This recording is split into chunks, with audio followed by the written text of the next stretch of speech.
Yeah. Hey, she was something like sitting here. You're trying to use my back. We're all set.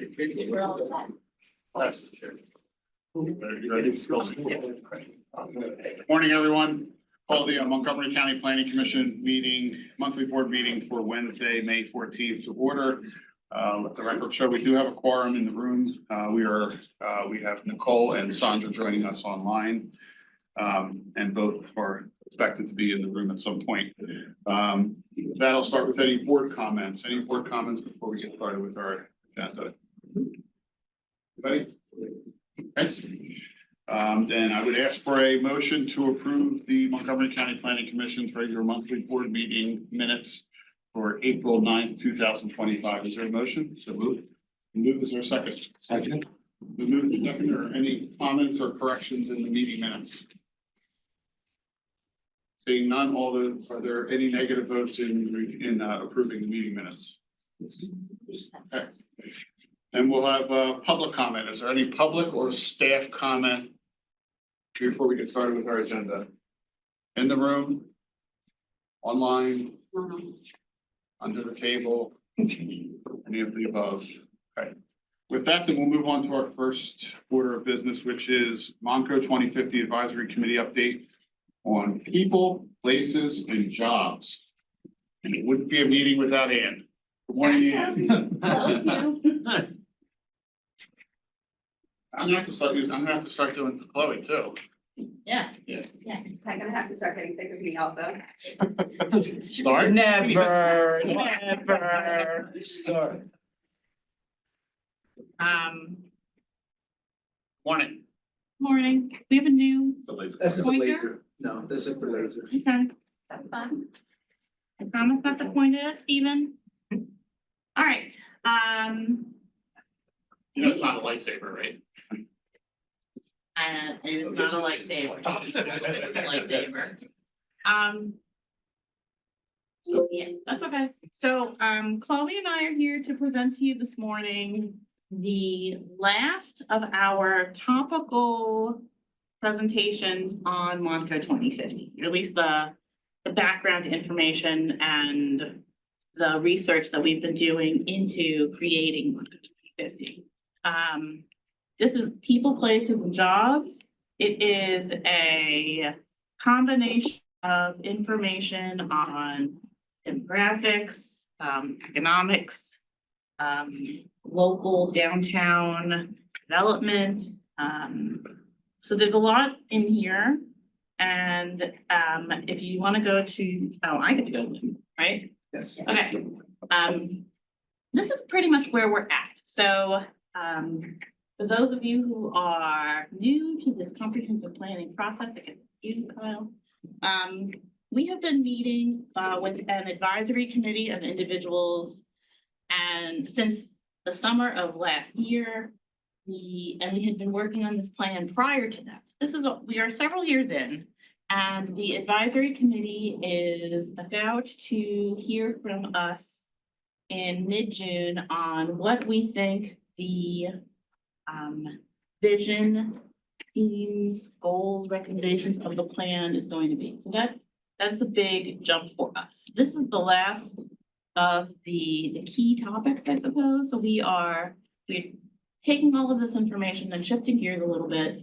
But these presentations to all of you follow what we have presented to the advisory committee. Next slide. Oh, I keep asking for that, and I'm the one. All right, so people, places, and jobs. So back in the summer of 2024, when we first started meeting with the advisory committee, we had breakout sessions, and we talked about how people thought they wanted to see Montgomery County in 2050. And once everyone got over the fact that they probably wouldn't be around in 2050, we thought about like how we wanted to envision it. People wanted to see a population that was active and healthy. They wanted a good quality of life for everyone. They wanted strong, diverse leadership at all levels of government and across the county, strong downtowns. They wanted to see Norristown and Pottstown become even better than they are today. And and that the county would continue to be business friendly and to attract new jobs, new employment opportunities, and new sports tourism. That was Mike Bowman's comment for sure. And so then we revisited this topic with the advisory board, the advisory committee in our February meeting where we talked about this topic, and the people's feelings are still pretty much the same, but we got more in depth. We wanted to ensure that people who weren't necessarily college bound had ways to train and gain meaningful employment. How can we attract lower wage workers that may not have the income to drive to where their skills are needed? Business and employee recruitment and attraction.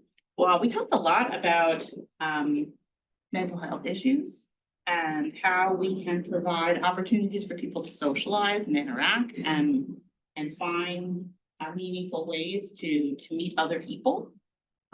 We also talked about how it costs a lot of money to go out and enjoy oneself, and that people don't always have the budget for that sort of thing. We talked about being a business-friendly county and how the planning commission can support being business-friendly through working with communities to provide them with the zoning advice they need to attract the right kinds of uses. Okay. We say this every time we come up here to present to you, but this is not necessarily a topic that exists by itself. Our demographics, our job centers, our growth is connected to all of the other topics that will end up in this comprehensive plan, connected to how and where we grow, how we get around, where we preserve open space, and certainly connected to where people want to live.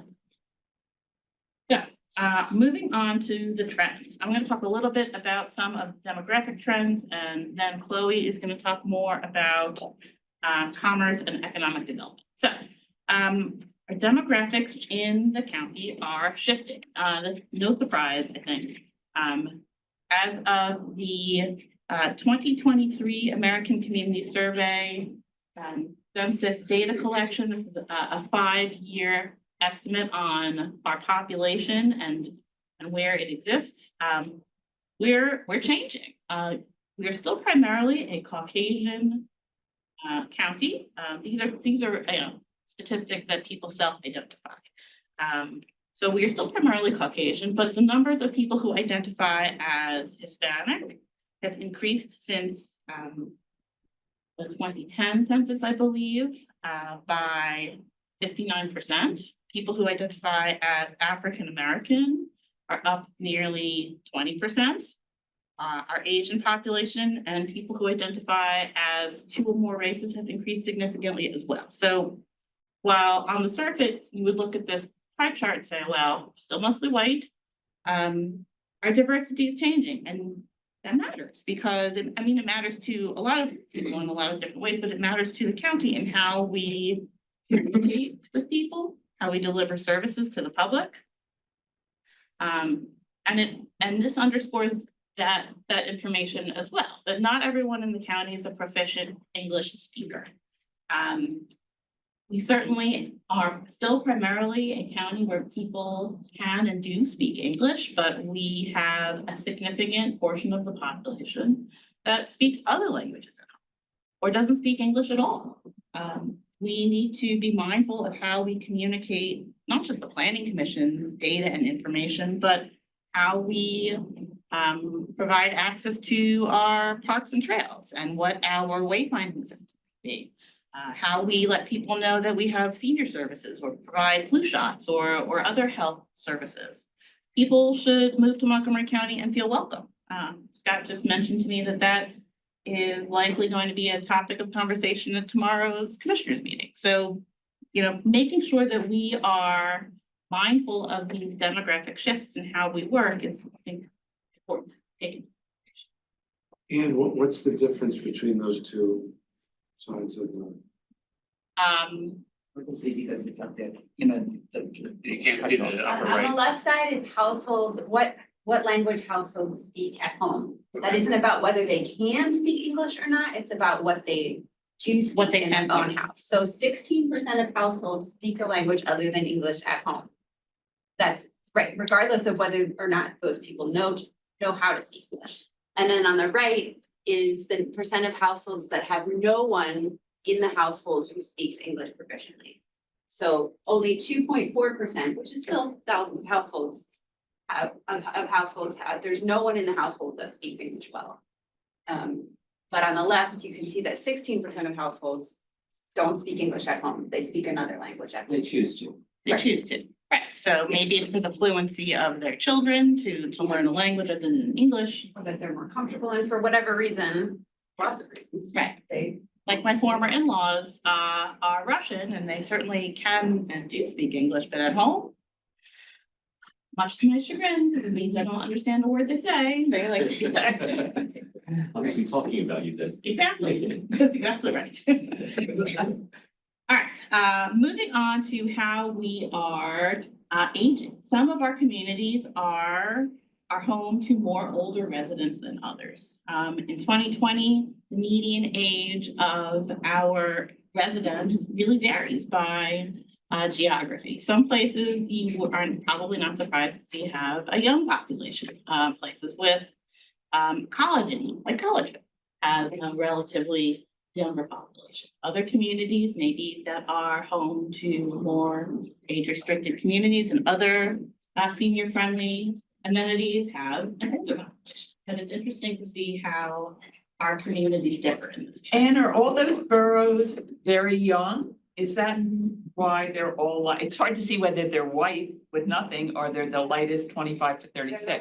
They're the lightest color, Oh, so that's a very interesting, that's very interesting right, and for like lots of reasons. Jenkintown stands out as different from some other boroughs. I think. You said something about colleges, do the college students register in the census? have to Yes. assume that they do. Yeah, Because Because a lot of college students don't change their, it doesn't matter where their permanent address is, what the census asks anyway, I mean, people respond how they respond, is like, where did you sleep? Like, where were you living on April 1st of the census year? Like, where were you living at that time? gotcha. so If people answer that accurately, it's for kids in dorms, that's. Yeah. otherwise I couldn't imagine how a place like Bernathen would show up as having a young median age. The church, the Church of New, church school there, Academy of the New Church. that's it. Another trend that we wanted to highlight, that more people who live alone by themselves are seniors. These people don't necessarily live alone, but more and more so our single person households are made up by people who are 65. And so this again has implications for how communities plan for the future, how we deliver transportation services like shuttles or other group transport options. But also thinking about how some people may have more space than they need in their homes. County, for example, has a pilot program where people who have access bedrooms can share their home with someone, whether it's for a small amount of rent or some sort of barter of services and assistance. But thinking about how we might, leverage this to our benefit is important, but also how we enable people to continue living safely alone. That's how they want to. Next trends that we're growing in population, and these are updated projections from the Delaware Valley Regional Planning Commission. As of the 2020 census, Montgomery County had about 856,000 people. When I look at these numbers, it's interesting to me to see just how much bigger we are than the other counties that we consider to be our peers. We really are kind of, we're in a league of our own, but in terms of our population, we kind of are. And we're slated to continue to grow, but it's not because people are having lots of children. It is because we are, we're growing through migration, that people are moving here from within the country or from elsewhere. And that is really what is fueling our population growth.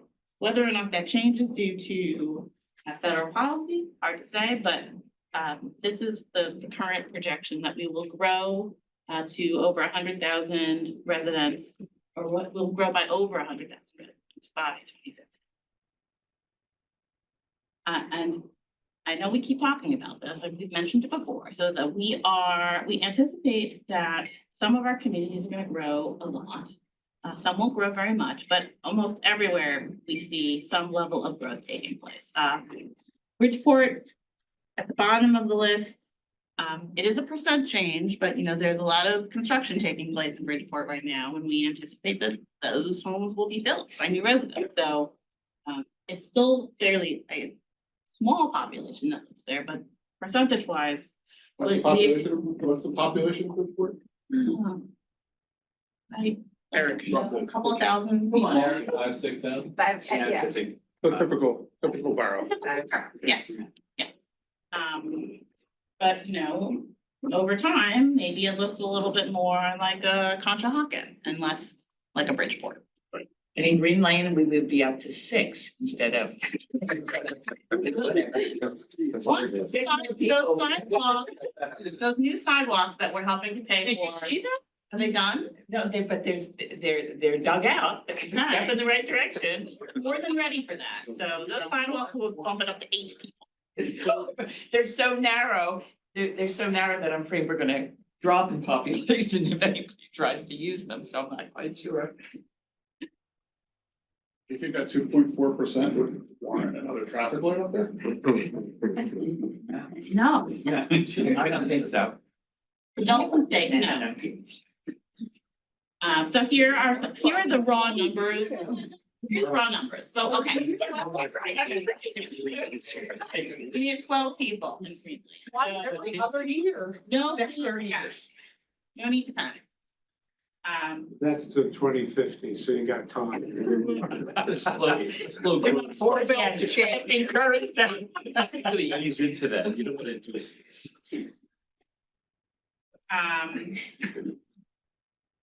Why is it different? This is not percent, this is absolute. No, I'm looking, oh, you know why? Because I'm looking at the wrong page of my notes. Okay, next trend. Pandemic upended how and where we work, but the county continues to attract job growth.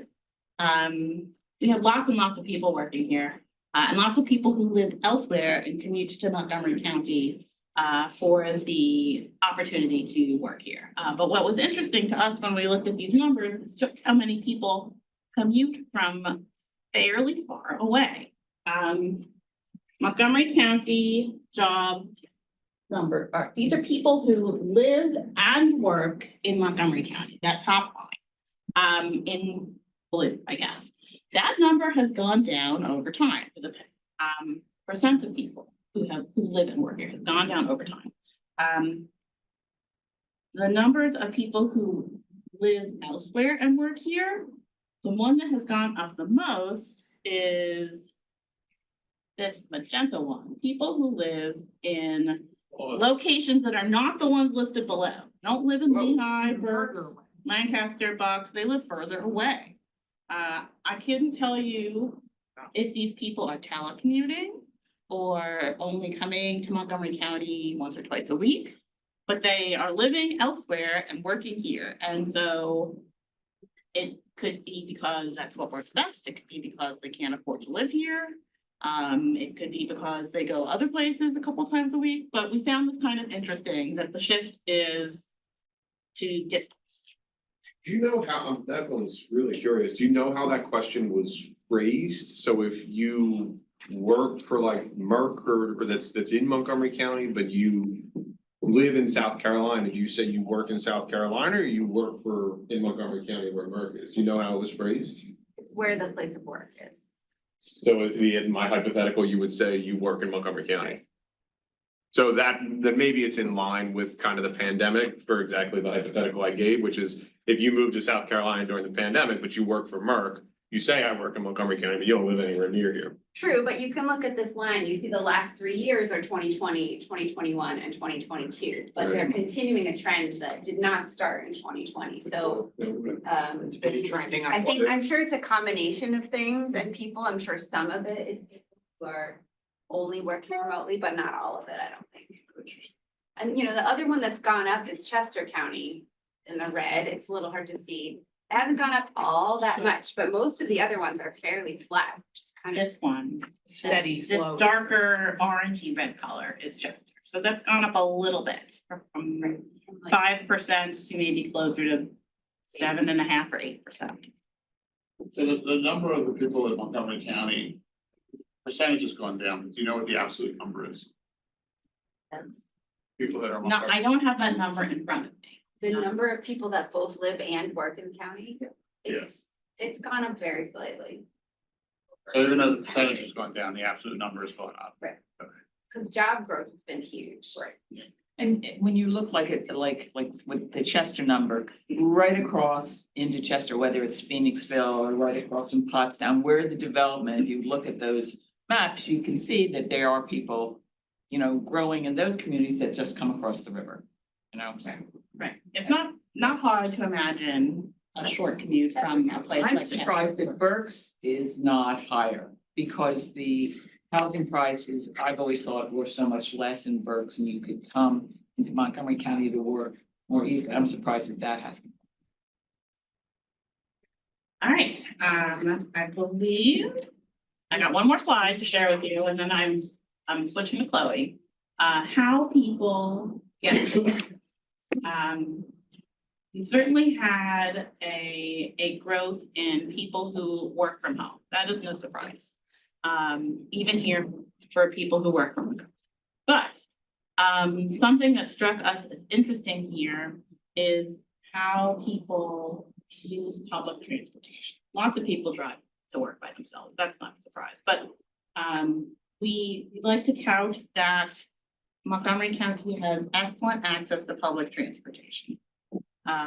Whether or not it keeps running, I couldn't tell you, but we've got 3% of the county's population who takes public transit to work, which is not that different than Bucks County and Chester County, places that don't have the same kind of access that we do. So we were kind of surprised to see that the numbers were so relatively low. In any case, with that, Chloe is going to start to talk about more job-related information. Okay, so we looked a little at what types of jobs within the county are predicted to grow. I mean, they're still forecasting very significant job growth in Montgomery County. More jobs, new jobs. What kinds of jobs are they going to be? This is everything that had more than 10% or more predicted growth that also had more than like 700 people in the job total. So anything with super tiny amounts of people we didn't count, but you can see that the largest sector that's predicted to grow is home health care and personal care aides. Traditionally a sector that hasn't paid particularly well, but not a surprise that there's predicted to be like a strong need for that. So that's something to keep in mind. Most of the rest of the jobs that are predicted to have growth have something to do with computers, information, data. So you can see software quality assurance, software developers, computer programmers, system analysts, user support, IT, are all predicted to have high growth rates. And then we also see some things in the realm of social work, human services, child and family social work, and nurses. And the one kind of stand out here, non-farm animal caretakers is also among our high growth sectors. That's like Dog walkers, dog daycare people. yeah, Yeah. and I think like animal shelters and veterinary assistants and things. An actual veterinarian is a separate job, but things in that realm. So interesting to note, computer people. And then this is just showing jobs per population here. So these blue communities have more jobs than residents, and not surprisingly, that most of the county has more residents than jobs. Although there's somewhere it's pretty close. Our Upper Marion is one that gets some public, it gets talked about as a place that has more jobs than people, but it's not the only place in the county that has more jobs than people. But we can see that, so this is where jobs are located throughout the county. And the concentrations are where the darker red and the brighter red are. But one thing we noted looking at this is that some of our older communities that have great transit access don't necessarily have tons of jobs. So like Conshohocken is a little bit of an exception to that, but a lot of these jobs are more located along highway corridors than along transit corridors. That might be why we don't see as many people taking transit to work as we might expect. And so thinking about, well, where are our jobs, and then where are our people centers, where are our downtowns, where is our commerce, where is our fun, and should those be the same places? Do we want them to be separate like they kind of are now? I mean, obviously there are jobs in our downtowns, but it depends. So this is the map from Montco 2040, thinking about where our older downtowns and main streets are located throughout the county. A lot of times on historic transit corridors, but not always. What makes those great places, and whether we want to try to make some of our job centers into more great places like these downtowns, or whether we want to make our downtowns have more jobs, or both. It's kind of a question for the future we could weigh in on. Another note on terms of places is that our malls are serving different functions than they used to. Some of them are definitely struggling, but pretty much all of them have evolved. This is a dog parade inside a mall, Legolands, they're doing different things than they used to do for us. Let's think about how that might play out in the future. Right, so another trend, we have shopping centers spread throughout the county, and we're not seeing huge increase in retail square footage that the county has seen for decades now. So that's probably going to continue along those same lines. Shifting a little to think about people and places. People are thinking more about health since the pandemic, both physical and mental health. And it's something that we've seen an increase in usage of parks and trails and outdoor events. Montgomery County is considered a very healthy county by state and national ranking factors. So that's great. We have those of you who were on the board a year ago, we showed you a version of this, but we have updated data from 2023 on children's mental health. This is the survey that's given to 6th, 8th, 10th, and 12th graders every other year, asking them questions. This says, are you feeling sad or depressed most days, even if you feel okay sometimes? And a lot of them were up in 2021, which was not that surprising because I think the pandemic was really hard on all of us, but definitely on kids. And then the older kids, it's back down for 2023. I mean, this is still relatively high and still concerningly high, but you see the trend reversing. 8th graders down a little bit, but 6th graders not really. So still see lower than the 6th graders who feel sad or depressed most of the time. It's lower than the state, but it's up from what it was pre-pandemic. And then some of these other ones are, the 2021 numbers were higher than the current state, but 8th, yeah, all of them I think are lower than the state. Anyway. Well, Except for 6, yes. Yeah. What's the question that the board charts are? Can you get the exact wording of that question on your thing or no? Yes. Thank you. Sorry.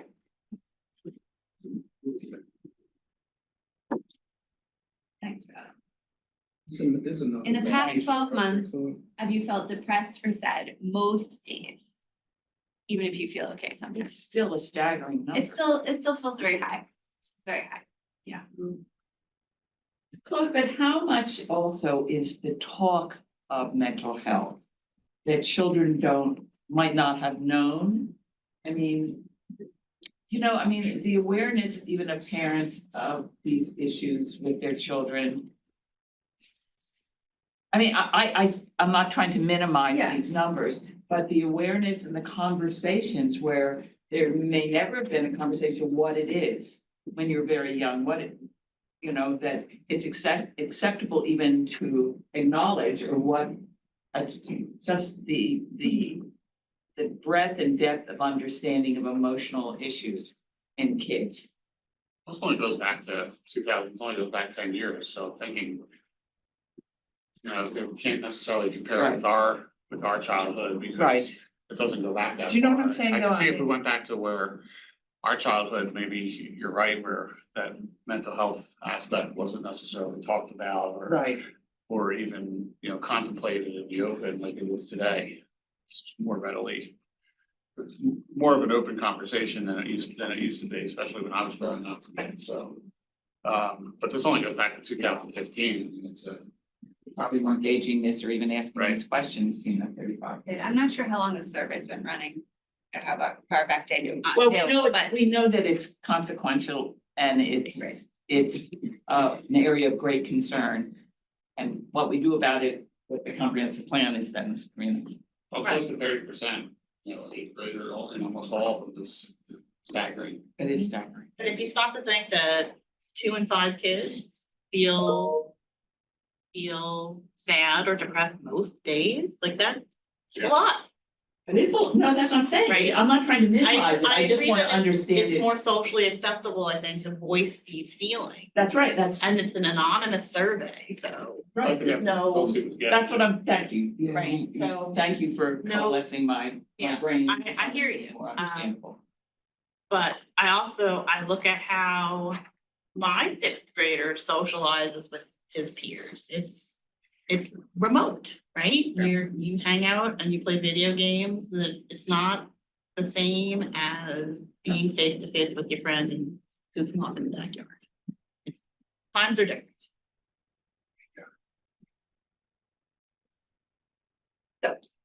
Something to be aware of, there's definitely some kids who are struggling in this area. Many kids are struggling. Sorry, that's me. That's right.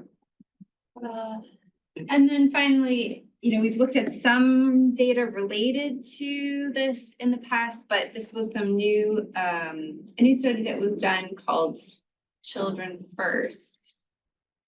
It came out a few months ago.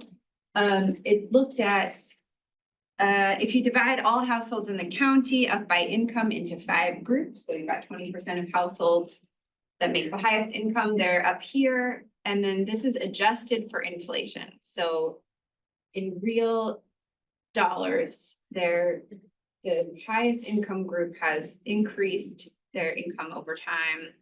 The middle groups have stayed more or less the same, gone up a tiny bit in all of them. And the lowest group in adjusted dollars has actually gone down over time. So these folks, 20% of households, these are just Montgomery County households, are now in this realm where their median is almost less than $18,000 per year. So we see overall median incomes going up over time. We see lots of households doing well, and I think it's important to realize that there's some that are not, and in terms of real money, they're doing worse off than they were previously. So this you also saw before, some of you.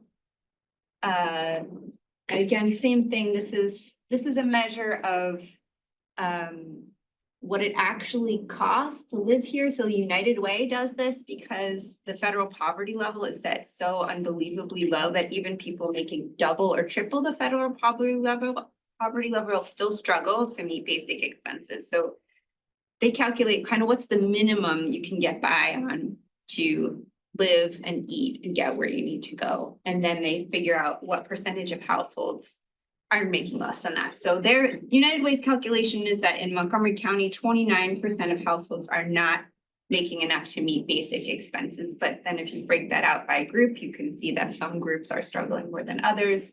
Single parent female headed households with children, 62% don't make enough to meet basic expenses. Households where the householder is under 25 years old are struggling, and Black households only 50%, and then households 65 and older 45%. So there's definitely some households that are not making enough money to meet what need very basically to make it in Montgomery County. Oh, what's ALIS? ALIS stands for Asset Limited, Income Constrained, and Employed. So those are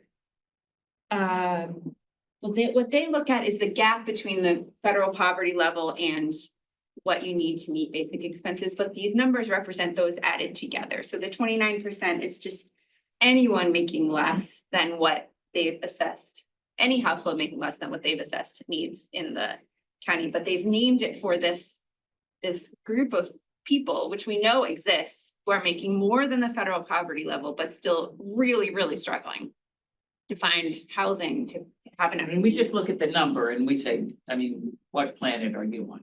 Yeah, look at the federal poverty level numbers are. Live Yeah. for that. Yeah. Very few places. Mars, that's Very what good. Elon's trying to get his space. Make more than the federal poverty level used to. So this, and the reason they've named it that asset limited, income constrained, and employed is that most of those households who are above the federal poverty level but still struggling are working. There's working people in those households, often working full-time or multiple jobs. So they're really trying to focus attention on that population. So just out of curiosity, do you happen to know the two numbers roughly off the top of your head, federal poverty and the ALIS threshold? Well, it depends on the number of people in the household, so the numbers are different for different sized households. So I don't have it at my fingertips, but I can get that for you. No, I have it in the spreadsheet. Okay, so that's the data.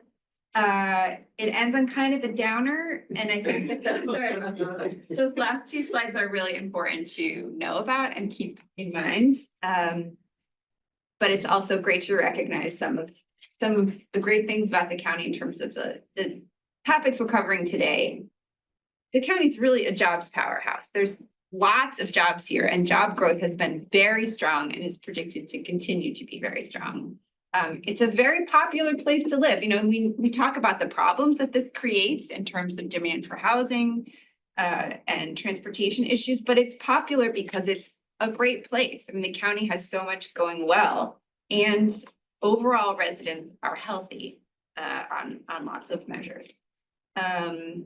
Montgomery County's residents and workers have opportunities to learn from each other's many cultures and experiences. We have more people moving here from other places. We have increasing racial and linguistic diversity for a variety of reasons. That's exciting. That's great. Creates lots of opportunities. And we haven't really talked about this, but there are great higher education opportunities within and near the county, and overall residents are well educated and doing well. Okay, so I'll just preface this with, we as a small group of staff have worked to try to create what is our vision for 2050 in terms of all of the stuff that we've talked about. Create these vision statements. There's going to be 7 of them. I'll show you in a second. And then once we've sort of settled on what is our vision for 2050, then we work to set goals and recommendations. The recommendations are actions that the county can take to try to help the county as a whole, the county government can take to help the county as a whole move towards our vision, right? We don't have the power to do everything as the county government. There's a lot of power we don't have, but what do we want 2050 to look like in Montgomery County, and what can we do to get there? So we're just, for the moment, what I'm going to show you is just, what do we want 2050 to look like in the county as it relates to these topics? And I'd love your feedback and input on these things. Once we settle on those, we'll draft the recommendations for how we might get there. Okay. There's 4 on this page and 3 on the next page. So let's just go through them and then we can talk about them. So what do we dream for 2050? What do we want this place to be like in 2050? So In 2050, the diverse identities and heritages of Montgomery County residents will be recognized, celebrated, and appreciated. And we went back and forth on this last part with no one feeling marginalized. Maybe we take that out. I don't know. You can let me know what you think. In 2050, Montgomery County residents who are struggling will be able to find appropriate resources to support them. In 2050, Montgomery County will be a safe place to live and work with excellent public safety and emergency services, meeting the needs of the communities. In 2050, many places in Montgomery County will be distinctive, offer a variety of activities, attract people to spend time, and support social connections and a sense of belonging. It's talking about our places. And then this is related to jobs in 2050 Montgomery County. Before you do that, let's go back to the first. Mhm. Absorb that before we- We're good. I'm gonna We ask, can pause here. we need to circulate this whole presentation so folks can go back, take a look at it and let it percolate. Yeah, some of us have had the benefit of seeing this Right. additionally through the working Yeah. on the committee, and it's a lot, and it's a really important information that Right. ties a lot of things together. You want to chat about these before you see the next ones? Steve, it's fine. I mean, that's up to the group. You guys want to continue on, or do you want to absorb this first?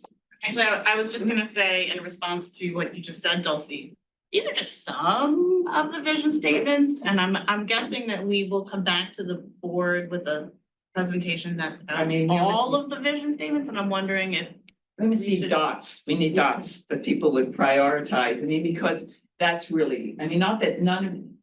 There's gonna be something in every one of these vision statements that's important, but how we prioritize them and how we. Oh, yeah. That is really important. I think that's really true. This, I guess to clarify what we're looking for today is like seeing all the information, kind of understanding what's going on in some of these areas, to refresh at it. What do we want to understand that? What do we want to take from that to 2050? Like, how will we envision some of this changing or staying the same or being better in 2050? That's what we're looking at this point. My only comment is, this vision statement, do we want to be as specific as some of these are? Or do we want to be more general and then use the goals to get into the specifics that some of these statements make? So, because that's the way I approach this. I think that it's somewhat too specific for a vision statement, but appropriate for goals in the comprehensive. Can you give an example? Well, the third one, so. So just keep it at the level of safe place to live and work, and then go into details in the Yeah, goals. Yeah. we want residents to have less struggles, financial struggles, we want them to be safe. First, we use some of the comments in here, but I would think that you would want to use some of these statements to be more goal oriented than vision statements.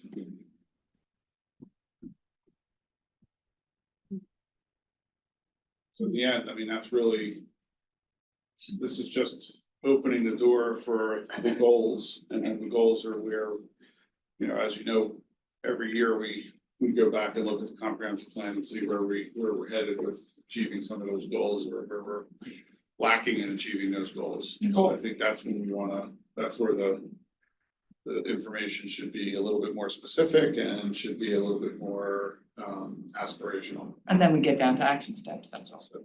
Have you historically done a couple or three goals around each vision statement? Is that the way it's structured? That isn't the way the last plan was structured. The vision was like this kind of couple pages at the end of the document, and the goals were throughout.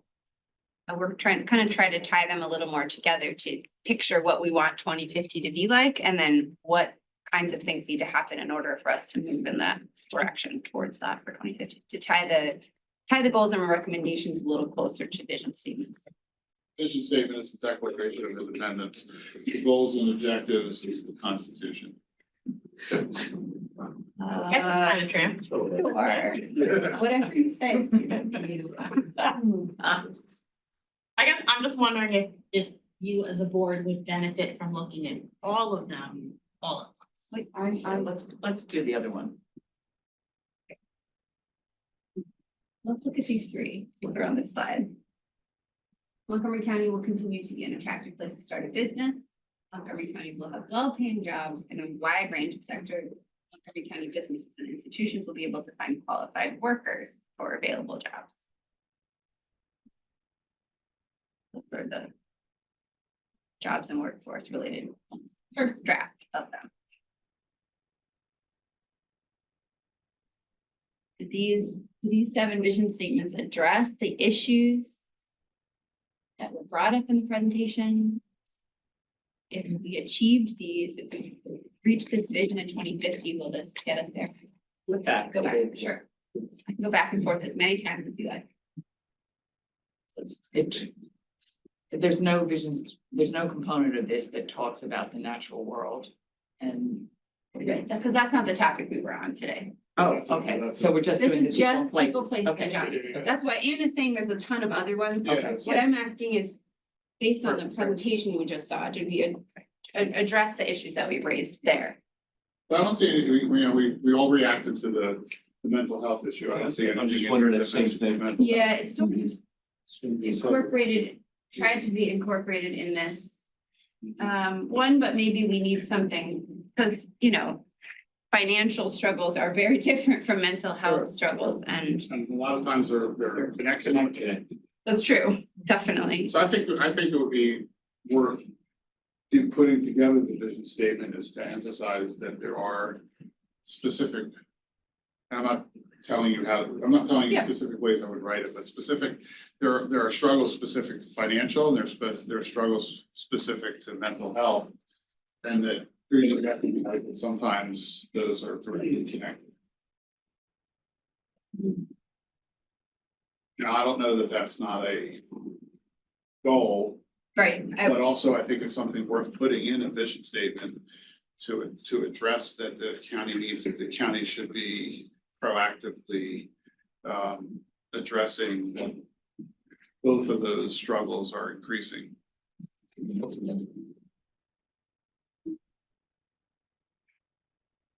I think that's the one glaring thing that's missing from our conversation and our reaction to the information that you just presented. You go back to the other. Yep. Please.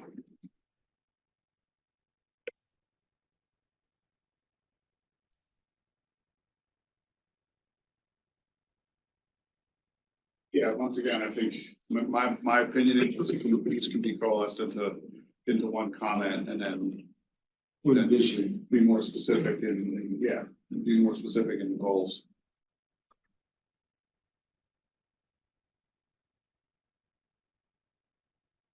I'd like to know, we've got the goal for 2050, but how will Montgomery County be able to have well-paying jobs in a wide range of sectors? From, what's going to change between 2025 and 2050 to have that end result? Yeah, that's. Sorry, go ahead. I didn't realize. Probably like the well-paying jobs and the be able to find, qualified workers for available jobs. What's the game plan for that? Well, I think that's the purpose of the comprehensive plan, is to set out those goals and These are let the the policymakers determine how they see fit to achieve those goals. And I think that the recognition here is that it is gonna take, it's not a 5-year solution, it's a 10, 20-year solution, and that should be something that, so I think this sets out the vision, and the goals will set out the policy decisions being made today for what we envision from 2050. And I think in the next 25 years, hopefully the policymakers are making the moves to meet those goals. When you're talking about policymakers, you're talking about townships in general and the county. All levels, we can do certain things, but then what is our power, things that are outside the realm of the county? How do we encourage, incentivize that at the different levels of decision makers? Yeah, so I mean, for instance, the county's goal, the county's ability to affect change is in its relationship with the municipalities, its ability to use its state representatives and state senators to affect or to influence policy statewide that enables the county and also the municipalities to do certain things. But then also the county has its own way of, affecting its own mechanisms, its own departments as to how to, incentivize businesses to come in here, incentivize, we've talked about a bunch of things, incentivize a whole bunch of things, and what and how that gets done. So some of those things need to come from the state and aren't there. Some of those need to happen from the municipalities, and maybe there's not legislation to allow that to happen. So I think the county has, much like we do in the planning commission, we come up with model ordinances, we come up with studies that set the groundwork for the things that we want to see change, or we want to anticipate how they're going to change. And I think that's the idea in the comprehensive plan. And I think it would direct planning commission, it would direct the Department of Health, it would direct whatever, the infrastructure to say, we want to meet this goal. This is how we plan on doing it over the next 25 years. And we have resources, we have financial resources that we can leverage. That's why the 2040 the awards that we give out, to incentivize behaviors that we put in the 2040 plan. Now, some of them were very small projects, $69,000, $115,000, but some of them are really big ones that leverage state grants or federal grants. Then we have the bully pulpit of our conversations and our interactions with these municipalities to take ideas out and present them to decision makers who might not be getting them, and the better our connection is with decision makers, which is really important, how we get the message out. And it's not just our staff here that work with the 32 or 34 municipalities that we have contracts. It's how the county commissioners use their political and connectivity with these communities to get, a more unified consensus of activities. And the county has more power to do that than sometimes they realize, but that's what the comprehensive plan kind of focuses on and gives a path forward. And it's policy. Right, but it's a good question of we can have this vision for 2050, and then what do we do about it? And it's different for different ones. So this one, the county has more influence over because we have a whole workforce training program and workforce staff that works for the county directly. So the recommendations can be things like ensure the trainings that we offer get updated frequently to meet the changing needs of employers in the county, right? Which is kind of a softball because that is something they're already doing, but I think it's important to still say it. But we have a little, we can't solve everything, but we have a little more direct influence on this because we have our own county programs. This is trickier, but I think there are things we can do. We can encourage municipalities through zoning to allow things like community kitchens and shared spaces where small retailers can install, things like that. There's the number of small things that we can work with partners to try to encourage and other types of things. That's just an example, but we come up with what kind of actions could we take that might influence some of these things. Chloe, in one of our previous meetings, I think it was the last one for the advisory committee, there was a set of information on these jobs that we really need people for. The lower paying jobs for mental health and education, for childcare, for support services. But these other jobs that, whatever, a dozen, it said how many people we think we need, what education they will be needing to take that job, what the pay grades are. It was very concrete and I think extremely helpful for us to understand, but also I could see for high school kids or the parents of high school children, which way you kind of channel your children depending on what their interests are, what your financial, support system can be. I thought that was really interesting because where those big needs for workers, how do we get people to want to do it? We certainly know housing and transportation, all that stuff, but people don't even know what those jobs entail in training. There are a couple of jobs in there where you didn't need a whole lot of training, but there's a great need for people to work there. Other questions? Can you flip back to the previous, it's a little bit of a tangent off of what Dulcie just said, forgive me, because I don't know the other categories beyond people, places and jobs. Is there one that talks about education? When I think about people and I think about children coming out of high school or out of college into Montgomery County, should there be a vision statement around our populace, our younger populace being well educated and prepared to enter the workforce? I don't know if that gets captured in another section on schooling or whatnot, but And specialty training school. Absolutely. Because the kid doesn't, somebody that's not well tuned to go to a university or to a college for 4 years or whatever, may find themselves better in a situation of a tech school or a school or training for computers or for, there's plenty of programs that don't require you to go into college, but also come out with training that could provide you with a good job. Well-educated does not equal college. Well-educated has a wide range of opportunities. So I think that's, is that what you were? yeah, I think out? just, again, these are general, but something around preparedness for career and ensuring our populace is well educated and well prepared. Yep. I have a good friend of mine whose son is, would never have found his way in college, went to tech school and, came out as a welder and, was making a good living. And he found his way through something that wasn't traditional education, so. Thanks for that. I'd also say, the graph about the kids and their emotional well-being.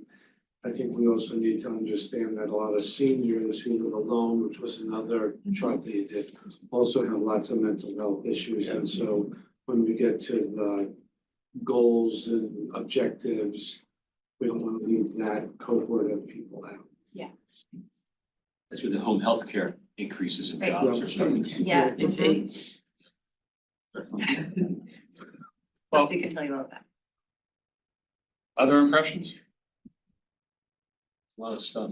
There's a lot of stuff. Yeah, we can send out this PowerPoint and I can also send a link to the report that Dulcie mentioned, which I think is really interesting. It's done by, in fact, our workforce folks at the county about called Careers of Tomorrow or something. It's actually on their website, but I'll send a direct link to you guys so you can take a look at that. It's very interesting. And with all the corporate entities and businesses, how we find that link to incentivize training programs or stipends to get people, which I'm sure a lot of them are already doing. But this company has a portal for you to learn skills that will help, or our forgiveness.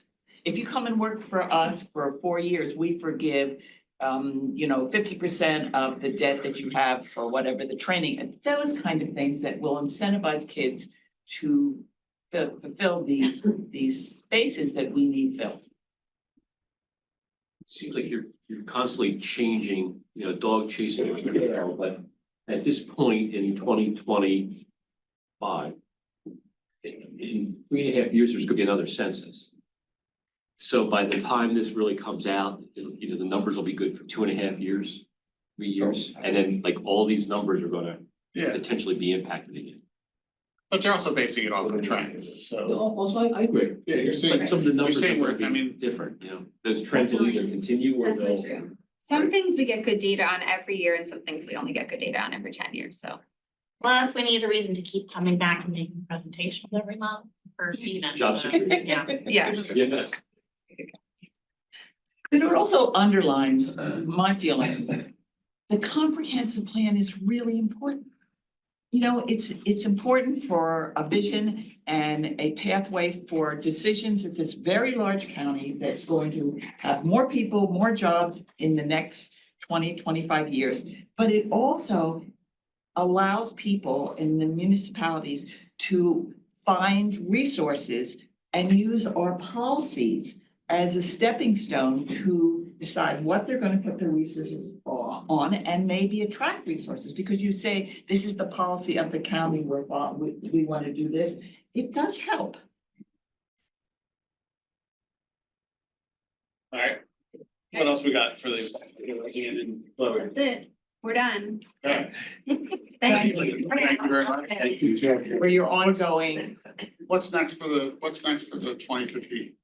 So that's, like we said, the end of the 5 kind of major topic areas that we presented to the advisory committee. Next is kind of fleshing out the vision, goals, and recommendations and running those by staff, the advisory committee, and all of you. So yeah. What's the time? What do you And the think the time- policy maps. What do you think the timing is for that? I mean, we will have a draft of those at the June 12th advisory committee. Don't laugh. So then follow it up by coming back here sometime in July, We'll be back here sometime, September or something. July or September. We also have we're planning a September town hall, end of September, which will be the biggest kind of public event that we've had in a while on this. And they're trying to do some informal events like pizza with a planner type things. 2 or 3 across the county locations leading up to them. pizza with something. Something It's a catchy. popular way to do it. I'm there just for the pizza. Coffee with you.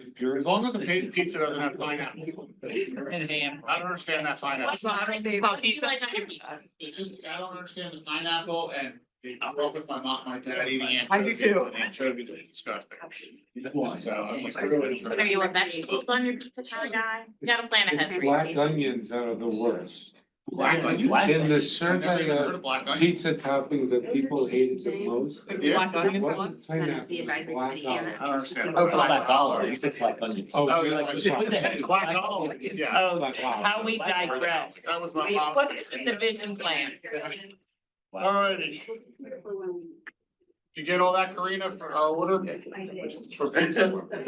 Okay, Extra black olives. for Jonathan. I have a quick public service announcement. Because we've just realized we actually have all current board members in the room. We're thinking of doing a group photo after the meeting, right at 11:30. If you're willing, we didn't give you. We don't have to. You sure? Oh, yes, we do. Sorry. Overruled. We have to. So if I make the meeting longer, that'll. Three hairs there. Our next agenda item is grant summary highlights and Matt, Bill online? Bill is sick. Bill is sick, Oh. so I will be attempting to cover much of this solo today. We'll have lots of questions then. That's what we're here for. I'm not sure about the slander about pineapple on pizza to get started. Don't start with. You like? It's delicious. I agree. I gotta tell you, On top that of the salt. explains so much. Say no more. Well, you jump in that swim lane. Anyhow, so, good morning, everybody. We are bringing a second round of a MCPC and grant funding presentation to you. This presentation was, I believe, originally given last February by some other Matt that used to work here. And I'm now stepping in, we're trying to update it a little bit more and give the board generally a sense of the funding that comes into the county from outside sources. We call it, in some instances, grants. There's a lot of other pieces of it that kind of exists on a large continuum. We're trying to talk about in this presentation, things that come in from the federal and state levels that we then use here at the Planning Commission to implement projects and fund some of our own activities and really make things happen for the citizens of Montgomery County. So here's what I'm going to run through, hopefully in the next couple of minutes here, talking about big program competitive grants, work, money that we get for our staff, funding for those large infrastructure projects that kind of straddles the line between a classically called grant and something else. A little bit on some of the things that we're pursuing right now actively as a planning commission. I will quickly touch on federal funding and how that works and interacts with how we are doing things here at the county, and a little bit at the end about how our successful our county has been while working with our individual partners. So a lot to get through. Let's get to it. When we were discussing hosting this presentation in the first place, one of the things that Scott wanted to make sure was touched on was the question from the board of how do we decide what to apply for as a grant in the first place? Overall, how budgets have been unfolding over the last couple of years and even getting into decades at this point. The decisions have been made by the state and the feds to say more of the money that is available should be competed for competitively speaking.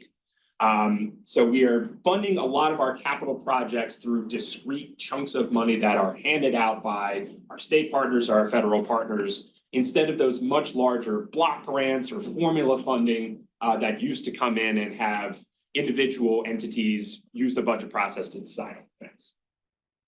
Certain environmental programs can offer funding as a, ongoing as needed purpose, things that are still, accounted for at the state level. We know we have to do recycling and hazardous waste implementation at the county level. But a lot of the other pieces of county dollars, they get handed out as discrete projects. Our county capital budget is getting more and more constrained as we go along. The money that is coming into the county to fund a lot of these projects, especially a certain large one across the street, it's really sucking up a lot of the attention and availability of funding that we have. So we at MCPC often have to go some of those other routes, applying for state funds, applying for federal funds in order to make the projects that we want to have happen. It's really a balance that we have to award our own grants down to our municipalities, find the other funds for the things that we want to do, and also work with our own municipalities at times to help them get those grants at the state and even the federal levels. We're working with them. We can often provide consistency letters or support letters throughout that process. But we're trying to get money as much as it is available from any source that we can whenever we're able to. So let's start talking about some of the competitive projects, and our administration staff does a great job of keeping track of everything that we have, since they're partially responsible for paying everything out and making sure that all of the financial paperwork is kept properly. Auditing is smooth and easy to do once we get through a particular calendar year. Based on the grant database that we have available in our county right now, we're currently this office is working with 26 different grants, totaling over $46 million. If you strike the cross-county trail portion of that, which we'll go into in a lot more depth in a little bit, that has 5 grants that just by itself comes up to $40 million. So a lot of these grants are what you would call on the smaller side in that 5 to 6 figure range, but they range across a very large number of programs. And are touching on a number of different things that the county is expected to provide to its residences as services.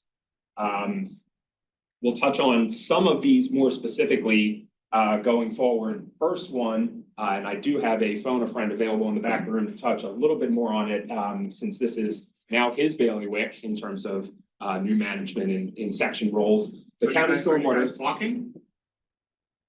I mean, like a little bit. There's tension between. There's some I thought. mean, he wants to pave over all the trees, so. That was yeah, they're- something so, you know, we might have some. What's your complaint, Matt? You gotta give him an opportunity. No, I Like Jimmy Kimmel. appreciate everything that John's able to do for the That's a county. good. These make me look bad, John. Nice, awesome. I would like the sarcasm officially noted in the minutes. John, would you like to talk about the county stormwater planning? Okay. So the county has received ARPA funding to do a county stormwater plan. What it does is it looks at the county as a whole. It will identify 60 sites that have been identified for flooding issues that will get planning level solutions. You know, they're not engineering, but it's the next step towards that. What is great about this is it coalesces county efforts around stormwater planning. It gives the municipalities and the organizations an opportunity that entree into projects. And it really will set us up for future grant applications through Growing Greener to do a countywide Act 167 watershed plan. It does, and also it does not include the Perkiomen, because that is getting its own grant-funded flooding study. Thank you. That was great. Thank you. Appreciate it. You're good too. Almost seems like they like each other. It's getting better, just like that. I have another phone a friend possibly in the back of the room as well, who's already provided some information on farmland preservation stuff in terms of how it relates to grant funding that is available from the state. And would you like to walk us through this slide? One phone. It's a special millionaire episode. He's just coming off his desk, bringing out in front. I'm pretty sure that most of you are familiar with our farmland preservation work. This is a program that's been in place since 1990, and each year the county allocates funds that the state then matches with additional. So in 2025, we allocated just over $1 million, which got a $2.9 million match from the state. You think, what? $4 million, that's the end of doing all of that. We spent it pretty quickly. Land is expensive and preserving farms. So at the end of last year, we preserved just over 10,500 acres and 191 farms. And this program remains popular. We have a lot of first-time applicants this year, and he is organizing a tour, so to speak, of these applicant properties out on Friday with the farm board. I anticipate that this is a program that we will have around for a long time. The demand for this around the state. Pennsylvania is a leader in farmland preservation, and it's important to people both at the state and at the local level. Thank you, Ann. So this is two different examples from the state level being able to fund projects and outcomes that we want to see in Montgomery County. The third one, which I will speak on behalf of Bill for, is the amount of funding from the state. Two different departments, both DCNR and DCED, were able to provide funding through either C2P2 programs or the local share account to provide money for the connections around the Erdenheim Farm trails, cross county and Wissahickon crossover in the White Marsh and Springfield area. We're getting very close, I've heard, to being able to go out to construction for this. This is right near where the Philadelphia Cricket Club was with the golf tournament or last weekend, I guess. Construction's been estimated at $11 million, and the grants are going to cover 16% of the total construction cost. So this is another one of those projects that is solely on the county otherwise to fund. And if we're able to find particular pots of money spread out in various programs that the state is able to offer, we're generally happy to jump on it as much as possible and grab that for defraying some of the county's costs. That's the other 84%. The county's capital. County capital. Yeah. Next, we'll touch on some staff grants and the things that is used to defray our ongoing operating costs effectively. DVRPC is the main provider of this. It's just basically federal funding as pass-through amounts. We get money through both the Highway Performance Plan and Transit Supportive Plan dollars to fund a lot of the transportation section's ongoing salaries and benefits and staff activities. We also receive GIS dollars to pay for some of the work that gets done, especially supporting those sorts of regional level projects.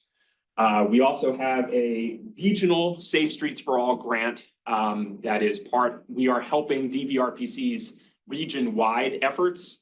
That $71,000 is coming straight to Montgomery County to help us support DVRPC's efforts. We'll touch a little bit later on about the county's own Safe Streets for All grant. And we're also getting funding from DEP for the recycling coordinator position, about $50,000. So this is direct money updated as of this fiscal year to support the actual ongoing operating expenses of county staff. What do we use these for? It's trying to help our own operating budget. And it gets really spread across different sections. It's not just transportation. GIS is able to use some of it, environmental, and even community planning can tap into some of those dollars at times. What does this end up translating into? On the GIS side, they're able to develop and share some of those data and shape files into things that are worth sharing out via our county's overall map portal. We're working on an update right now for the region's long-range plan, as we work on the county's long-range plan as well. The operating household hazardous waste collection program, of course, and as we mentioned earlier, crafting that regional Vision Zero plan, which will then allow municipalities underneath the entire region to start pursuing some of their own implementation grants if they so desire. So that was kind of the official definition of grants, ideas where money is set aside directly for a project. Oftentimes when we're talking about how the feds and state fund county operations, some of those large infrastructure projects come in, and a lot of that really ends up being more formula funding that is available. Some of the cross-county trail and Ridge Pike projects, which we'll talk about in this section, don't ever necessarily say, hey, this is a grant that is awarded to you, but it is still federal funding and state funding that is coming into the county to support our own infrastructure, our own roadways and trails. So it's worth talking about in a presentation like this one. These are really large projects requiring basically at this point 8 figures worth of dollars. We've tried to break everything up into different parts and sections to allow for a more efficient administration, but there's a lot of money flowing in at the end of the day. And the federal funding sources are often our primary bucket, whether it's the Congestion Mitigation and Air Quality Program, or CMAQ, the Bipartisan Infrastructure Law, or Infrastructure Investment and Jobs Act, IIJA, which had the Carbon Reduction Program, which is funding a lot of the cross-county trail at this point. In addition to just straight community project funding, or also known as earmarks. We have one specifically for Germantown Pike that's helping us with the construction of the bridge for the cross-county trail itself. This requires a lot of coordination, work with DVRPC, making sure that the projects are shown properly on the region's transportation improvement program. But we're happy to take the money and use it for fun things like building massive side areas near bridges. Touching first on the cross-county trail portions of this. This is the section from the completed portion in Plymouth Township, right near the Metroplex at Germantown Pike. We have to get across Germantown Pike, which we'll see in a second, as well as winding our way up Butler and over Flowertown to get to that next connection area at the Erdenheim Farm section, which is still hoping to go under construction later this year. This piece of it, we have already started preliminary engineering. We're hoping to be wrapping up with that in the next couple of months and making our way between this important gap that currently exists in the county trail network. This is a little bit more zoomed in at the actual bridge over Germantown Pike. This is the one that, as I mentioned, received that earmark of $2.5 million. The county was required to match that on our own. So there is some skin in the game, and that's where a lot of these grants are asking for these days. You know from Montco 2040 projects that any sort of time that you are able to get a municipality to say, we're committed to this project, we're going to put up some of our own money, it always makes for a stronger project and shows some level of commitment from the local municipality. We're the same thing going up to the Fed saying we are serious about making this bridge happen. We have a 20% match that we're willing to put up next to that earmark.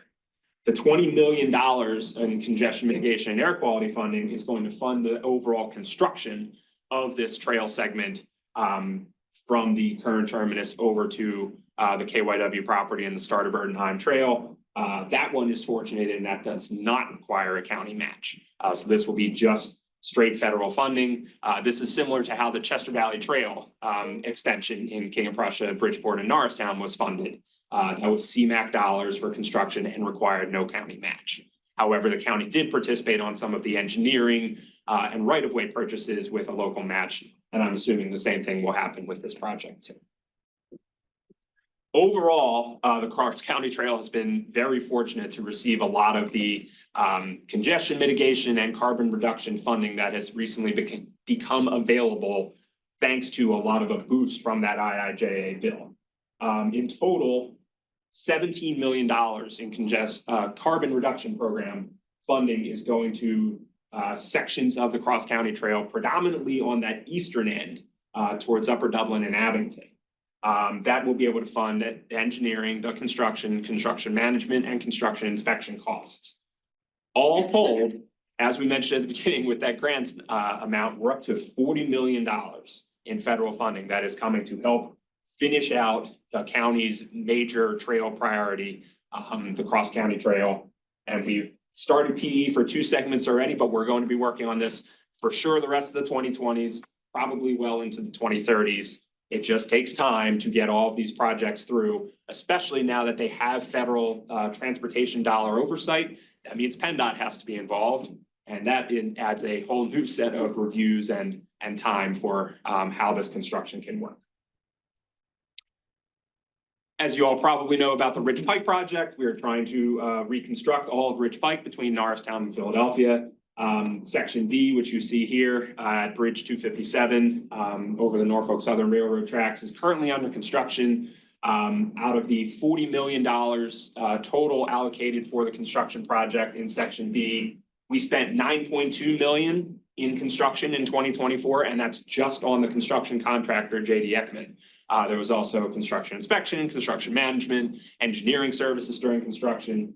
But out of that 9.2 specifically, just for example purposes, we received $6 million back from the federal and state governments as part of this. So even though Ridge Pike is a county asset for the time being, we are getting a lot of participation from the feds and the state in order to help us rebuild it and turn it into a modernized facility for the next couple of decades. Section A and Section C, kind of on either side of this section in Plymouth Township around the car dealerships, is also currently working through right-of-way expenses, and a lot of that is receiving reimbursement. Some 80% reimbursement, some 95% reimbursement, but the Montgomery County Transportation Authority Board is responsible for taking care of all of those. We're still hoping to get Section A out the door and into construction by the end of this year, possibly early next year. That'll be just on the other side of this particular bridge project. You can kind of see it in the distance there. All right, next section, talking about some of the grants we are actively pursuing in 2025. And when I say active, I mean filing actual requests for community project funding earmarks within the last couple of weeks. There were a total of 3 that we put in to try to request funding from our US representatives and our US senators. And we'll go through them quickly: North Gulf Road Trail Extension, Germantown, Sumneytown Pikes, and Academy Drive.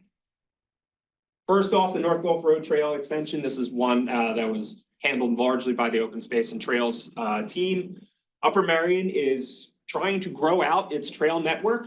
We have, I heard there's a laser pointer here. Nice. That'll help for somebody.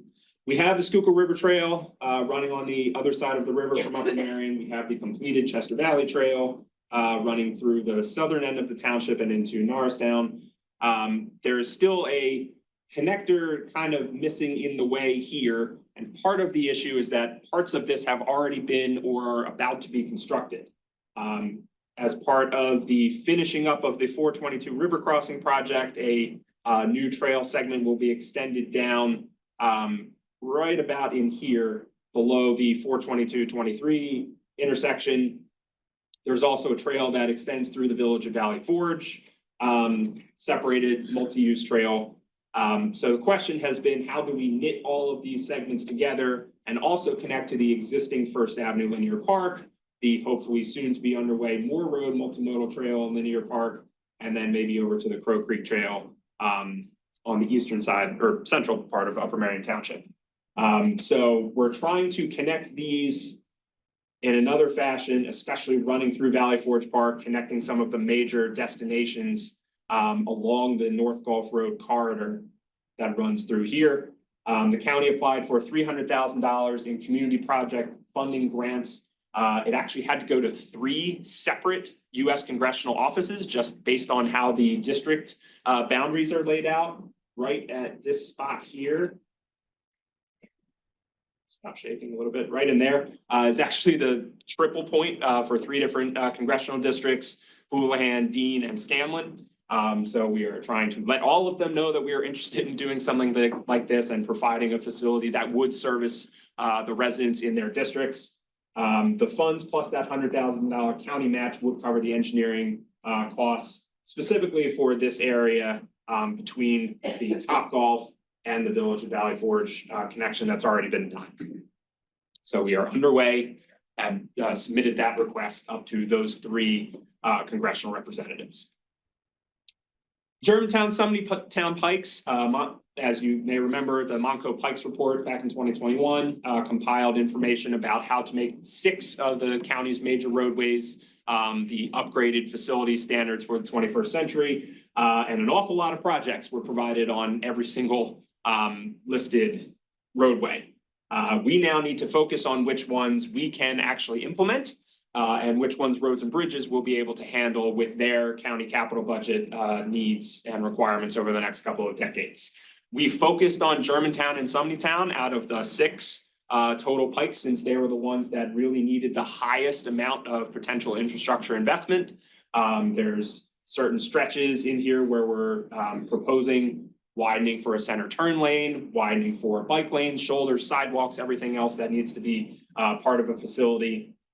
So we're kind of in the stage between the planning, which has really been done with Montco Pikes, and moving the project into an official preliminary engineering stage. We're basically calling it advanced feasibility of a study. So we applied for a $500,000 community project funding amount from Representative Dean and Senator Fetterman with a $250,000 local capital budget match. We are also applying to the state for this one. So that's an example of where we're taking advantage of as many pots as possible. If we got both, that would be a good problem to have, bless you, and we'd probably figure out which grant would be most compatible with how we were able to move this project along. Third is the Academy Drive extension. I believe we've talked at some point about how this is another laser pointer. The county owns still the Plymouth Quarry area off of Conshohocken Road in Plymouth Township. We are still discussing how to reuse this site overall, but one of the items that has been noted for a long time is that the actual connections via transportation really aren't ideal to get to this site.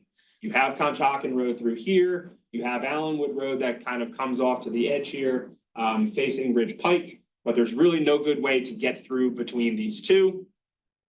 Fire Academy Drive basically is a small private road that services our public services training center in here, but does not connect all the way over to Allenwood Road. So we are trying to make that connection as part of the ability for the county to fully market this site as for highest and best use purposes. We applied for $3 million in community project funding to assist with the engineering and design of this roadway connection, the right of way of which has been set aside as this, I think it was the Amazon warehouse was installed just off of Ridge Pike. Additional construction funds would still need to be procured, located. Future grant rounds, perhaps for future county capital budget purposes would be available. So those are the 3 grants that we put in for this particular cycle of community project funding. Last year's community project funding actually saw most of these get submitted. Our representatives looked upon them favorably. They were sent along through the process. And then the decision was to continue to fund the federal government without any earmarks at all. So we have basically resubmitted a lot of things this year. And that just shows kind of how even when we have the best of intentions and best of ideas, and when projects and programs are shown to be available, at the end of the day, something can get pulled out of the 11th hour and then we have to keep looking for different ideas. Which brings me directly to the current federal funding outlook. You may have heard that there's differences of opinions on how to implement some overall funding amounts from the White House in 2025 as opposed to 2024. Some grants have been flat out canceled across many different sectors. Some have been frozen while they're undergoing some sort of review with a indeterminate amount of time for how long that review process will take. We continue to pursue those opportunities in the programs that are currently defined as open. And we will see as all of this unfolds how we continue to approach this. We actually have live information on one of the grants. As I mentioned earlier, the county itself has a Safe Streets for All grant that was awarded late last year for $400,000 to look at a county-owned roadway safety study for all 75 miles of roads from Ridge Pike down to the smallest roads we have up in the northwestern part of the county. The award was given to us in November. We started working with our FHWA contacts in early January to get a funding agreement together. January 21st, we were told, actually, we're gonna put that on pause for a little while. And then we waited and waited and waited. Just within the last week or so, we have now heard from our FHWA contacts that whatever review was taking place, either in Harrisburg or in Washington, has now been completed, and we can continue once again to try and get that grant executed. So we're relieved and happy to hear that this is still going to be going forward. There are some new requirements that we have to abide by, which is why the grant agreement is currently under review by the county solicitor's office before we try to execute anything further. And we will see, hopefully this will still be able to continue forward, but that's just one example out of a host of many different programs that are out there for how we're attempting to progress through this kind of brand new landscape. There may be new legislation that comes up that affects how formula funding and discretionary options are done. As of right now, everybody's encouraged to go after Safe Streets for All because the IIJA said back in 2022, you must spend $1 billion on this sort of work across the entire country. For now, we are assuming that that is how it is going to proceed. Can I promise you that that's absolutely how it's going to proceed? I can't promise you much of anything these days. So we're going to continue to do our best. And as the bottom line here is probably the most one that has been thinking about in a bunch of different arenas.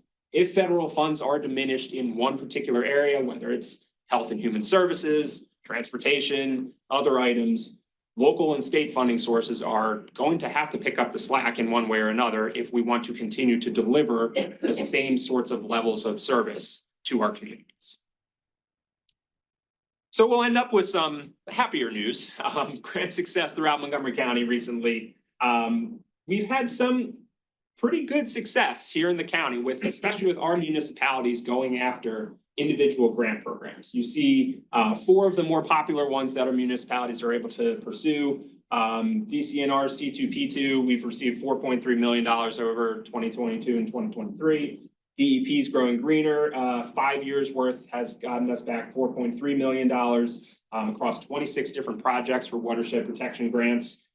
The big ones for transportation right now are the ones that come from the state. The multimodal funds that are managed by both the Commonwealth Financing Authority under the Department of Community and Economic Development and the PennDOT Multimodal Fund itself. In their history, which now stretches nearly a decade for CFA and over a decade for PennDOT Multimodal Fund, we're up to $104 million between those two grant programs for projects in Montgomery County municipalities. This particular past year in 2024 was very successful for the CFA. 18 different municipalities received funding for various projects to improve the transportation network. And then Upper Providence and Towamencin were successful in the PennDOT Multimodal Fund in 2020. All of these are available on our transportation grants web map that is up on our website. And we're able to hope to share continued information about things like environmental grants, farmland grants, trails grants, anything else that the individual municipalities in our county are receiving. We want to put out the word. It helps for other municipalities to know what sorts of projects are fundable. If they know, somebody else was successful in going after this, maybe we should too. And it's good for us as we try to continue to knit together all of the different funding pots and sources that are available throughout the county to get everything done that we want to get done. And that's the end of our presentation. Questions for Matt? Comments? Matt, how do the projects that you go after decide what, I'm sure there's a bevy of projects that you could apply for funding. How do you select the ones that you're gonna move forward with? So we tried to touch on that at the beginning. It really can depend on the specific details of each of the programs. Sometimes there are things that fit perfectly, but we try not to, I'd say in our office, go after new projects just because funding is available. It really has to meet with the overall efforts that the county is already doing, that our MCPC staff is already doing. You've seen our work program, it's pretty full already. We don't have a lot of room to say, oh, let's go after this and start to do it. That would mean staff headcounts that get increased and just a lot more things going on. So it's a discussion amongst all of the managers to try and say, does this fit with the things that we're pursuing? Are we the best ones to go after this? Should it be some other county department? Should it be one of our municipalities? We try to be in constant contact with as many people as we can throughout all of this. It really is a case-by-case basis ultimately. And speaking to the transportation grants, a lot of these programs are highly competitive, and I believe the other grant programs are as well. And so you have to look at, it takes time to go after these grants, and you want to go after them, just to put the applications together.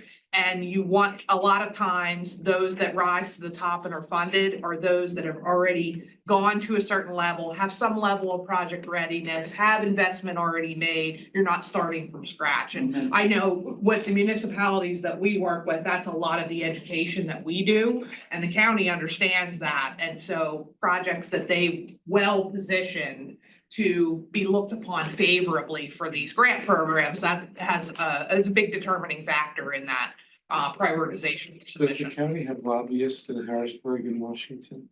We do have extra governmental affairs department that was created with the new administration, so they serve some of that role in Harrisburg. No, we don't have someone located there, but the effort to advocate, reach out, lobby is much stronger than it used to be. I know in Lansdale, we spend money every year investing in engineering these projects so that when the grant funding becomes available, we can just. Do your feasibility studies, do your preliminary engineering, all of those initial efforts and those types of activities, no matter what type of grant program. It just positions you above and beyond other applicants that may not have gone to that level. Yeah, like I mentioned earlier, it's that skin in the game part that is really, really important with more and more limited funding. A lot of the grant programs only want to fund construction these days. So the municipality is almost forced to do all of that work on the front end to make sure that. They've been burned too many times by projects that were awarded grants and then they couldn't follow through because they didn't do their due diligence and the project fell apart. So. That was a great presentation. Thank you, Matt. Very well presented, well visualized. One thing that I would ask, not just for you, but for the group, it was great that in our packet, we had all the municipal contacts with which of our planners with pictures. So help us all keep up with who's where. We need a new acronym chart. I mean, some kind of dictionary for new people, so we have some idea to make sure that everybody knows what we're talking about. There were a lot about it. I did my best to spell all of them out where I could, but yes. I know you did, but I just think sometimes we even need that cheat sheet. Yes. And Scott, I know I've asked for it before, but it's really important. Yeah. Fair. It's a code book. I used to call it a code book. Zeta Stone. Yeah. It'll be interesting to see what happens in the next couple of years with, the two large bills that came from the federal government during the last administration are gonna start to, be spent, be allocated, or are spent, or are allocated, and then, how that changes the grant network going forward, because, the lump sum grant, or lump sum money that comes from the federal government to the states to be administered in some of the programs that you have there, and even some that are created because of those are, be interesting to see how they dry up and what kind of pressure that puts on counties and local municipalities. So The transportation reauthorization bill will need to be dealt with during this Congress. yeah, any other comments for Matt? Great, thanks, Matt. Thank you. Yep. All right. Next up is Upper Gwynedd. Margaux and Jeff sitting over there. Yep. Ready to go. Hello, good morning. Sit over there, we should have you go first. Alrighty, Good morning. let's see.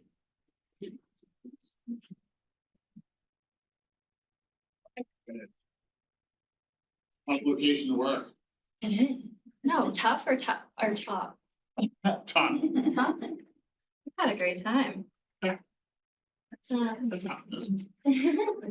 alrighty, so. Let me go back here.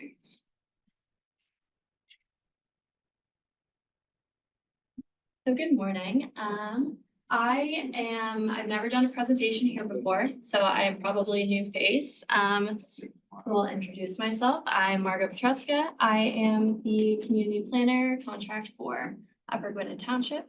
So I'll be going through the previous contract from 2022 to 2024, as well as the new contract, which will start this January 2025 until 2027. And then Geoffrey Vaughn will be joining me on the new contract, specifically our big project that we're working on.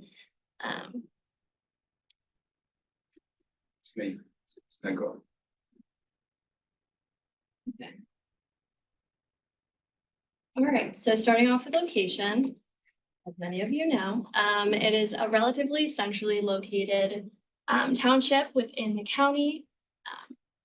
And we have it completely encompassing North Wales Borough. It is about 8.13 square miles, and it has a steadily growing population around 17,000. It has a lot of good road, trail, and transit connections with the surrounding townships, boroughs, communities, and so it's exceptionally connected, and they all work together. Very okay. So the township has some beautiful natural resources and community-oriented spaces. We have Gwynedd Preserve. It's a little bit blurry, but in the top right corner, which is about 240 acres off of Sweetsford Road, near Township Line, and it has a diverse variety of habitats and is open to the public for people to visit. And then we also have another gem is the Township Complex. So this is Parkside Place. Parkside Place. So it has the Township Complex is located within Parkside Place, a big complex. Includes exercise, jogging trails, basketball, tennis, pickleball courts now, new basketball courts, and includes some pavilions, a very old gazebo that was a celebration of their 100-year, their centennial. They've also added more parking, pavilions, and so on a nice day, you're going to find hundreds of people out, full families, teens, kids, everyone out and about doing walking, running, things like that. Upper Gwynedd is also one of the 8 municipalities taking part in the Liberty Bell Trail. And so this section related to the township is 2.3 miles of trail installation from Parkside Place Complex to Stony Creek Park in Lansdale. And so this is an important connection, which will connect the 2 municipalities and residents to Lansdale, what it has to offer, shopping, events, restaurants, things like that. And so going into the past planning assistant contract, so this was 2022 to 2024, Marley was the primary planner for Upper Gwynedd through most of this time. I joined her in early 2024, and I attended some final meetings, revisions regarding the landscape ordinance, which we'll get into in a second, as well as some the regular contract duties, and eventually taking the reins from her to now be the main planner.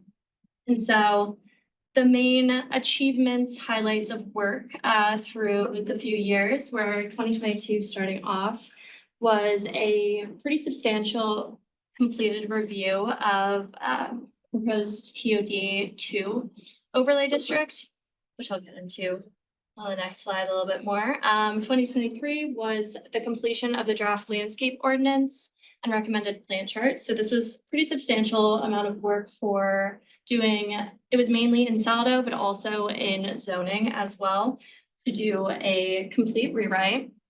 In 2023, there was also an identification of movement of pedestrian bridge. And then in 2024, working to bring the landscape ordinance all the way through to adoption and doing any additional revisions. So going into the TOD overlay district. So Marley had done a very substantial review of the proposed TOD ordinance, which would essentially, so there's already a TOD ordinance, but right over here, it was for specifically two parcel tract of land, which was about 5.75 acres. Located at 1500 Pembroke Parkway within the township. So essentially, this addition to the TOD, this TOD 2 overlay was adding in one of the components of the comprehensive plan, which was to expand residential as a permitted use within the walk shed or the main area within the close to Pembroke Station. So instead of TOD just being within, I believe, 500 feet, it is the half mile was the TOD 2. Yeah, so essentially it was for that I just circled parcel of land. And so this ordinance that was put in facilitated the workforce housing project with about 60 units on Pembroke Parkway, which we also reviewed in 2020. And so in 2023, the main focus was the draft landscape ordinance and plant chart. And so it happened in a few different phases. Initially, we were asked to audit the ordinances for changes that they needed to make in order to become a Tree City USA to get the designation. And then also reviewing other recommendations that they received from the PEC, Pennsylvania Environmental Council, with regards to green stormwater. And then after that first process, they then asked to write a whole new landscape ordinance, which Marley worked on with Tim Kenichi, incorporating elements of the work that was done prior, and then also creating a riparian buffer ordinance within the Saldo and within zoning. So again, as I said, mainly the code work was within the Saldo, but coinciding changes to the zoning as well. So another highlight of 2023 was a pedestrian bridge movement. So essentially the road bridge of 70 Town Pike. Okay. The road bridge on 70 Town Pike over Wissahickon Creek near the township building was being replaced. And so there was going to be some sidewalks put in. But the pedestrian bridge that currently connects the north side of 70 Town Pike over Wissahickon Creek is still in good shape. So essentially, Marley had identified that based on the grant application that they were looking for money to get this, to get all the improvements that they could potentially move the existing pedestrian bridge over. And that a separate pedestrian bridge was no longer needed. And so reached out to the township to see if they could relocate from 70 Town Pike over Town Menson, where no pedestrian accommodations were currently. And so on the next one. So essentially moving a whole bridge over to add. So rather than just having one pedestrian bridge connection, there's going to be the sidewalks as well as a new pedestrian bridge. So That bridge is not that old, is it? I am not sure how old it is. I mean, I think so. Yeah, something like that, right? 12 years. Yeah. So essentially it is going to create some more pedestrian opportunities and walkability. And so the idea of having a pedestrian bridge over Town Menson Creek was identified in the comprehensive plan, which was written in and so this was already a sidewalk gap. There was, we had done a sketch of the idea of a potential pedestrian bridge.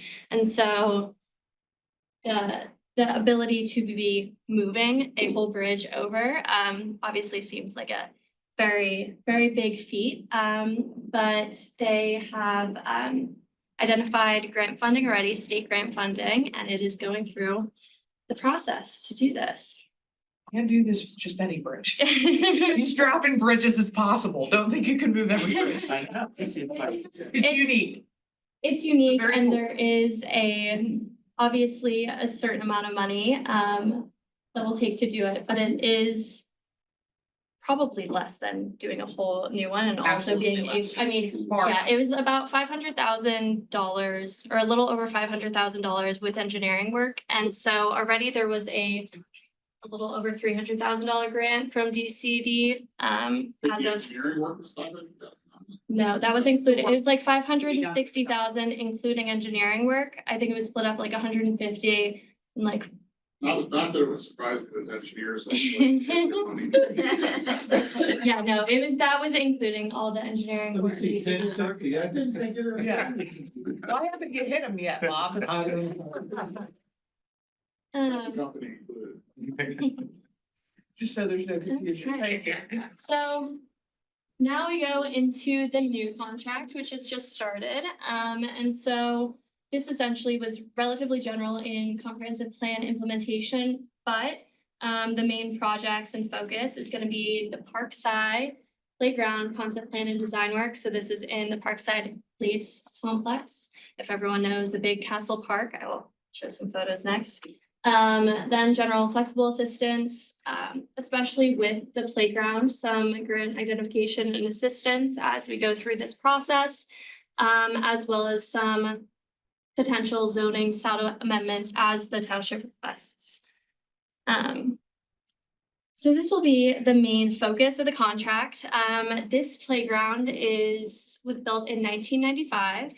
It was built in a community build format, so about thousands of volunteers came. I'm not sure if any of you that were part of it. And so it was a community build by Leathers and Associates in 1995. There were a lot of sponsors. Merck was a big sponsor, and it has a science theme and so it's located within the Parkside or the Parkside Place complex. Here is actually from 1995, it won a Montgomery Merit Award from Montgomery County Planning Commission. So fun little history, I found this. And then, yeah, so this is the existing, it's a destination playground. A lot of people know it and have a lot of strong historical connections to it because it's fantastic. And so, but in 2022, Leathers came to do an assessment to see how it's been holding up. It's wood, it's 30 years old. There's gonna be, it needs some fixing. And so essentially, they determined that there would need to be significant renovations. And so either through a complete rebuild or a targeted rebuild, the targeted wasn't necessarily recommended, but it's very open right now. Because of this, the township then reached out to us to do some community outreach, research, conceptual design work to see what are the potential options for a rebuild or a redesign. And so the project team is me, Patty, Jeff, and then Marley and Eric are also joining in and have joined in for some of the process. So we've already started this. So what we did before starting the outreach process, we wanted to do some research. So that research was going to a lot of different playgrounds in the region, playing on a lot of different equipment. It was in the middle of winter and it did snow, but it was. That's Pennsylvania. I mean. More self-promoting by Patty. Oh, well, I didn't put the other 10 selfies. We took a selfie at every single playground. So we went through all the equipment, trying to observe the different types of unique equipment that could potentially be implemented into the Castle Park project. We went to Black Rock Park in Upper Providence, Kids Castle in Doylestown, which is very similar to Parkside in that it was also a Leathers and a community build and is of similar age as well. And then we also went to Lions Pride in Warrington, which has a lot of unique nature play elements, which Jeff will go into Mandarock Park in Limerick, as well as Northampton Miracle League, Warminster. And then we also worked on a memo to compile all the information, as well as some national playground trends before creating a survey and launching a survey. So we did just do that in last week, 2 weeks now. May 3rd. May 3rd. So it was May 3rd and it was their Unity for Kindness Day. So it was a food truck festival. So we went out, it was a beautiful day. The weather held out. And so we launched our survey, had some interactive activities with kids. And so essentially picking their favorite, right there with all the dots, love a dot thing. And so they all would pick their favorite elements of the park and we have a survey. We also have a kid survey, which we're gonna put in, we're gonna do another outreach event just at the playground where kids will come with some drawings, things like that, focusing more on just getting kids' involvement. So yeah, we got a great initial feedback and it was a very exciting start to the process. From the top left and top right of dots? I know, right? Yeah, so I'm just gonna zoom in. So the top left is the tower structure. So as a whole, the entire tower structure is, I mean, there's so many different aspects to the playground. Yeah.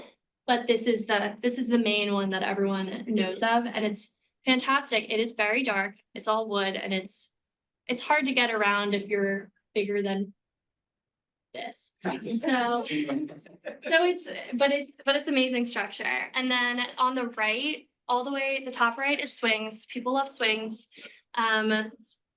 Always one of the most popular swings and slides. So the other one that has a lot is gonna be their big slides, which are very fun, and we did go down all of them. What's on the bottom right? Oh, it's like this art, yeah, that's kind of hard. It's this rock arch structure that I don't even know if it was meant to be a part of the playground, but it's like really tall and kids climb on it. And we thought it would be kind of like a safety risk, but people loved it and nobody has gotten hurt, as we know. It was, I mean, that's fair. The least like. But you liked it a lot. I liked it, and when I was there was a lot of people climbing all over it. But people avoid us and 2 years ago, couldn't do it now. Yeah. Really challenge. Build something. Yeah, with a little risk involved. Looked like it was added after the Yeah. original build as well. Yeah, and Something some that people, They've added to over the time. yeah, and some people didn't know about it, which other people were like jumping on. So yeah, I'm gonna head this over to Jeff. Thank you, Margaux. Morning. This is my first presentation as well as your new design section manager. I appreciate you allowing me to talk about the design process for this and I'm Did you looking bring in forward. the ochre color? I've never seen that one before. Well, that was Margaux. Margaux did. Yeah, I never saw that one, so. Very new. So she did the slide backgrounds and things like that. I just added two. But I look forward to working with everybody over the hopefully many years I'm here. Just a little bit about myself. When I was introduced, when I was hired, it was a snow day, so everybody was virtual. So I'm a landscape architect by trade. I have a license. Most of my work is in the public realm. I worked on parks, streetscapes, landscapes, public spaces, playgrounds, you name it, and in the public realm, that's kind of where my passion lies.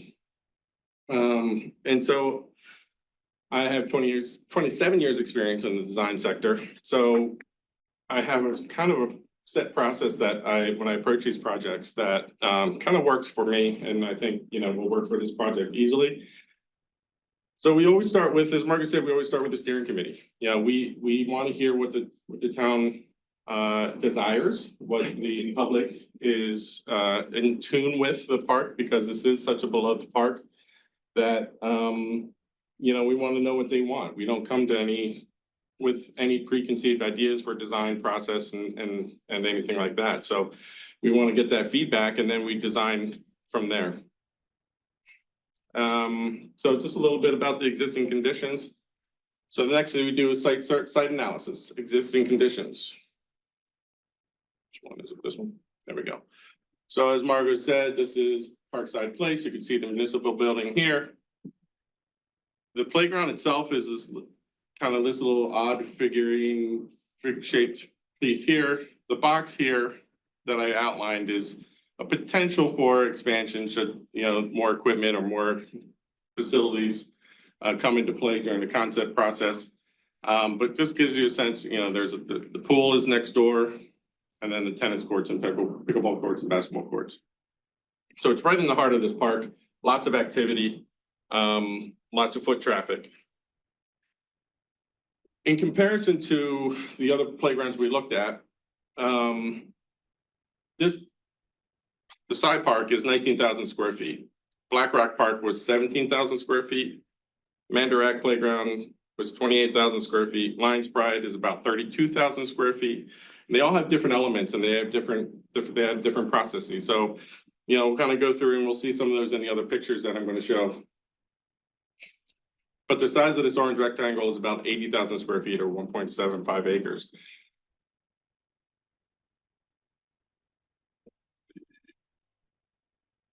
There. So the existing conditions. So the existing conditions, as we know, it's 30 years old. The township has maintained this park and this playground beautifully over the years. They have had to do upgrades here and there. They've had to replace boards with Trex. They stain it. They go back and do an assessment every year to make sure that everything is safe and safe for the residents and the kids to play on. One of the unique challenges of this existing conditions, but it's also an advantage, is the existing site. There's this mature tree canopy, which is shown in these two images. So on the right, there's no leaf. The playground kind of does this kind of weird shape throughout the tree canopy. But you can see on the right-hand image that there's a lot of mature tree canopy. What this does is it gives a lot of shade. A lot of the other playgrounds that we looked at did not have that shade because they were either new or the trees were on the perimeter. The trees in this playground were integrated with the playground. And it is a really big advantage, but also provides challenges. How do we work around those root zones? How do we make sure that those trees survive when we actually design the concepts for this? One of the other aspects of this playground is there's not a lot of topographic change. There's not a lot of hills. There's not a lot of grade change. Kids like to go climb things. That's why all the equipment in the tower is probably one of the things. They like to be high. They like to look down on things. So it's a relatively flat site. So one of the things we may introduce is maybe some topographic change, if that's something that's desired.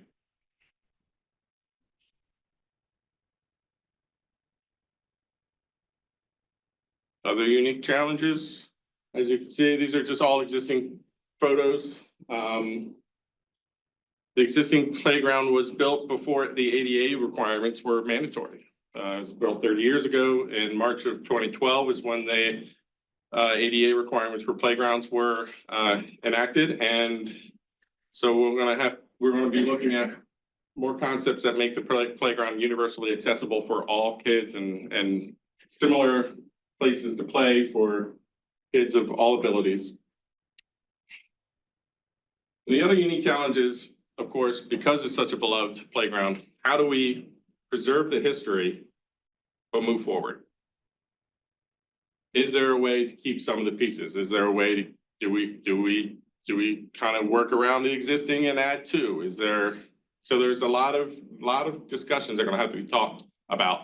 And that's what we're going to be getting all that feedback from the survey. It'll give us a sense of the pulse of the community. And we'll see, and we'll see there. And then there's also cost implications as well. They're gonna survey the foundations for the existing playground, pure footings and things like that. Leathers already did an assessment of every single piece of the equipment, and that was in 2022, and they gave a cost estimate of if they would redo it or like a complete rebuild. So our survey is just community survey to find out the different pieces of equipment that are used the most, because we know structurally what Leathers has said and that there needs to be some improvement. Yeah, I'm talking about the foundation. Yeah, so with the playground, I'm sure there's probably a lot of pure footings and. Yeah, and that'll probably come out during the actual, like, we're taking it to concept level. So I don't know if we'll have that as part of this process, but we'll make recommendations based on if it's still standing. And like I said, the municipality has taken care of this over many, many years, and they do assessments to make sure everything is still engineering quality and it's safe for kids to use. So. Yeah, I guess my point is if they can figure out where those are and try to reuse some of those, it would save some costs. Right. If possible. Yeah, and we'll definitely take a look at that in the concept stage as far as, you know, approximately where they are. We're not going to have a full on site survey when we're doing the concepts, but we'll make recommendations that, you know, hey, this large structure could possibly be located here and reuse some of these foundations if they're structurally sound. Can you obtain the original design drawings? Yeah. Show you the foundation. I've asked that and they're not available. Yeah, at least that's what I was told. So unless somebody has other connections, but yeah, we've asked From the township. Yeah. But Leathers. But how the Leathers may. manufacturer? Leathers may, I guess, yeah, we could reach out to Leathers to see if they have. I mean, it's 30 It was one years. of the first ones that was done, and there was a huge public Yeah. fundraising I'd never seen anything like it. It was, at the time, I remember, it was like over $100,000, and it seemed like so much money. Yeah, yeah. And it was, I think there was, as I spent like 3,000 people came out in a 4-day period. They camped out on site to do community build. It's an interesting way to look at how to do these things. Whether or not you would get that same involvement nowadays that you did back then, I don't know. I mean, this community seems very tight knit and very involved. Surprising when that happened. I was surprised because I just never seen it. And Leathers is still around, and that's something that they want to, they recommend a rebuild, I think, is what their recommendation was, and not retrofitting everything to make it accessible because of the cost versus a rebuild. So it would be similar in maybe using not natural wood, maybe to be using more Trex and be using more of those kinds of things, but it would also be that community build, something that people can actually build. So what are we going to be talking about with the steering committee, and what were we asking for? Like, what are these types of elements, and what are our inspirations? So nowadays you see these playgrounds with these modern play structures. We have this is a large tower at Black Rock Park and playground, and has the slides, but this probably isn't the same kind of scale as the one that's there now. So there may be more interest in going larger. But it has more, it's steel, it's powder coated steel, it's ropes, it's plastic slides, swings and zip lines. This shows the universal ADA access, and so kids have the similar experience right next to a kid who has the ability to do a zip line. There's a seat here for a kid with a disability that could, Is that all Black Rock? All those three all Black Rock? Yes. I believe this one is black. No, this is Warminster. Yeah, this is one of the parks in Warminster. The one like that at Shane, Yeah. Audubon. So And the playground manufacturers, I have all of this information in tune, and they're always saying, okay, well, if you have this experience for this kid, then and this type of ability, then they want to integrate as much of the experience as possible so that friends can play with their friends. What's the schedule on this project? When are you expecting to? We're going to be doing preliminary concepts for this summer, final concepts in the fall. And then probably next year, the township is going to be trying to raise the funding and the capital and all that kind of stuff to get. And how are they expecting, like, what's their formula for raising funding? Do they have private donors? Are they looking for grant funding? It's a combination of all? All of the above, I am sure. And are they putting capital funding in their budgets? They have some money allocated already from their parks plan, but we will be looking for a lot of grant funding, and we'll be working on that. So there hasn't been a. Are they doing community building yet, or is it gonna be? That's all what in- we're trying to find out. Everything's up in the air right now, and it's all very conceptual, but it's a consideration that would be, is very exciting, but there's some downsides to it as well with. And who else is involved in the design? Are you guys solely doing the design of the playground, or is a consultant coming in with the playground equipment? So we're going to be probably talking with doing detailed concepts designs, not necessarily picking the exact play equipment, but we're going to be conceptualizing, okay, this is where the large power structure, this is the theme, this is, these are the slides, these are the types of equipment that you want to see, and how allocate certain spaces for those kinds of things. And I would imagine, and it's up to Upper Gwynedd whether or not they want to engage a landscape architect to continue on doing the construction documentation. That obviously they would need to do that. or if they want to engage a playground manufacturer, like if they pick Landscape Structures or Compan or one of these companies.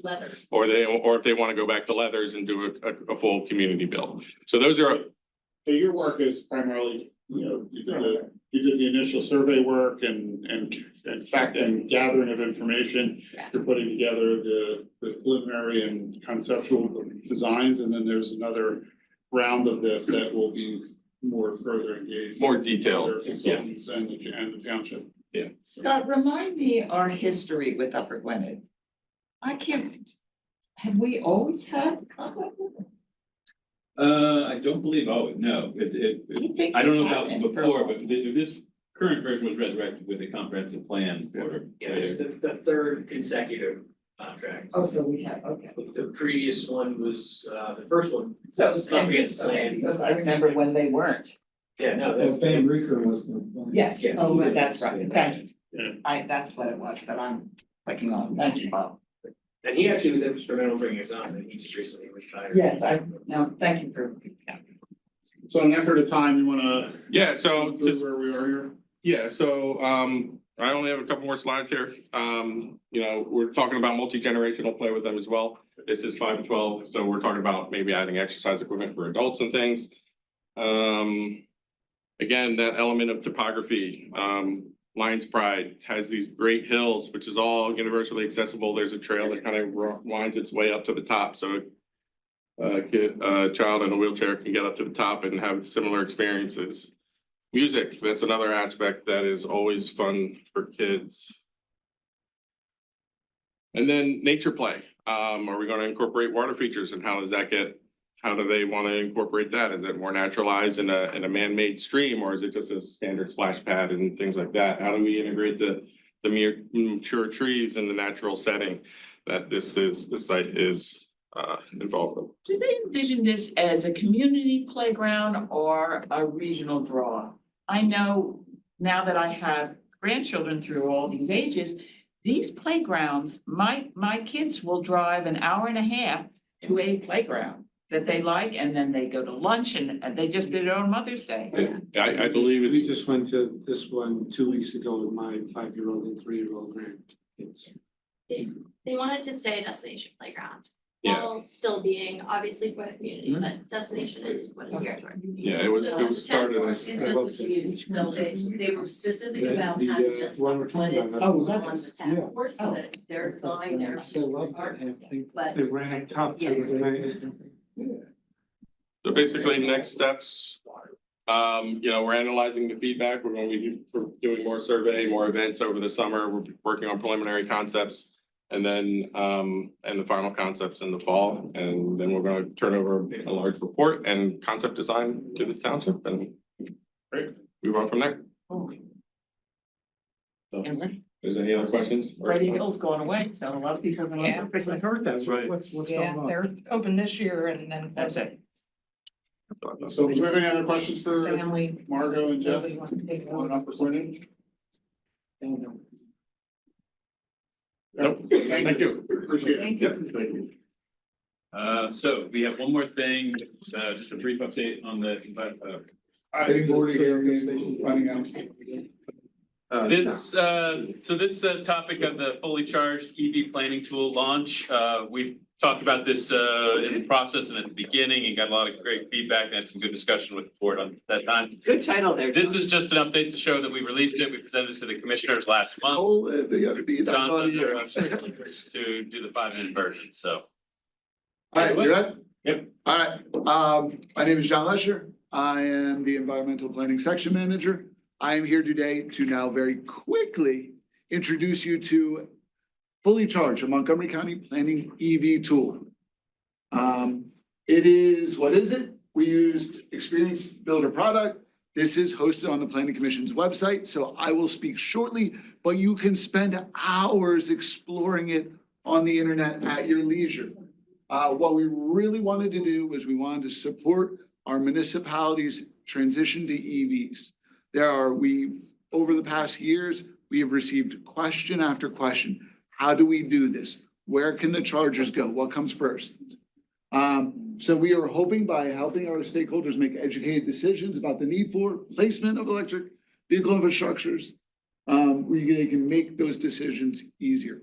As I move forward, I know I have a short amount of time, but I would be extremely remiss. I am the one speaking very quickly now, but this project was not possible without the help of and the work of the whole planning commission. Matt Popek, even though I don't like him because he hates trees, he was instrumental to this. And he likes pineapples on his beach. I mean, that's even worse. Like, I'd rather chop down trees than eat pineapple. Yeah. There goes my new job and now I'm done. But Margaux, Tim Konechki, Patty, Jeff, Robert Cartier, Anastasia, Kevin Chavou, all extremely instrumental in making this happen. Fully charged. Fully charged. Since we will not be able to explore the website, this is what it looks like. You can, I gotta do two hands. So you have the ability to read it as a complete narrative. Every word in there is beautiful. I recommend you read every one. But if for some reason you want to skip around, it gives you the ability to jump to the different sections. Going through very quickly, wanted to make sure that everybody was on equal footing, understanding the issues, understanding what EVs are, how they work, the different levels of charging. So that way, every stakeholder, whether it's an elected official, a township manager, or an EAC member, whoever it may be, can come in, be fully educated about what the issues are and how we're talking about them. Oh, this is the fun part. We're talking about what these chargers are, how they work, where do they go? We wanted to really be able to have the community be able to explore their municipality, their neighborhood, and look at all the issues that surround it. So you can go into this interactive map and you can look at things like where are the chargers now? What are some radiuses around those chargers? Is it within walking distance of multifamily? You know, what sort of populations are living in these areas? All those sorts of things. You can click on it and get educational material about that layer. So really be able to understand your community. Where are you populating the information from? It is from DEP, PennDOT, census data that we already had. We did get data from DVRPC. They did do a study previously for county-owned facilities looking at where the most effective charging locations would be in relationship to multifamily housing. Are you also populating with existing charging locations? Yes, we are. And where are you populating that from? That is from, yeah, the DOE.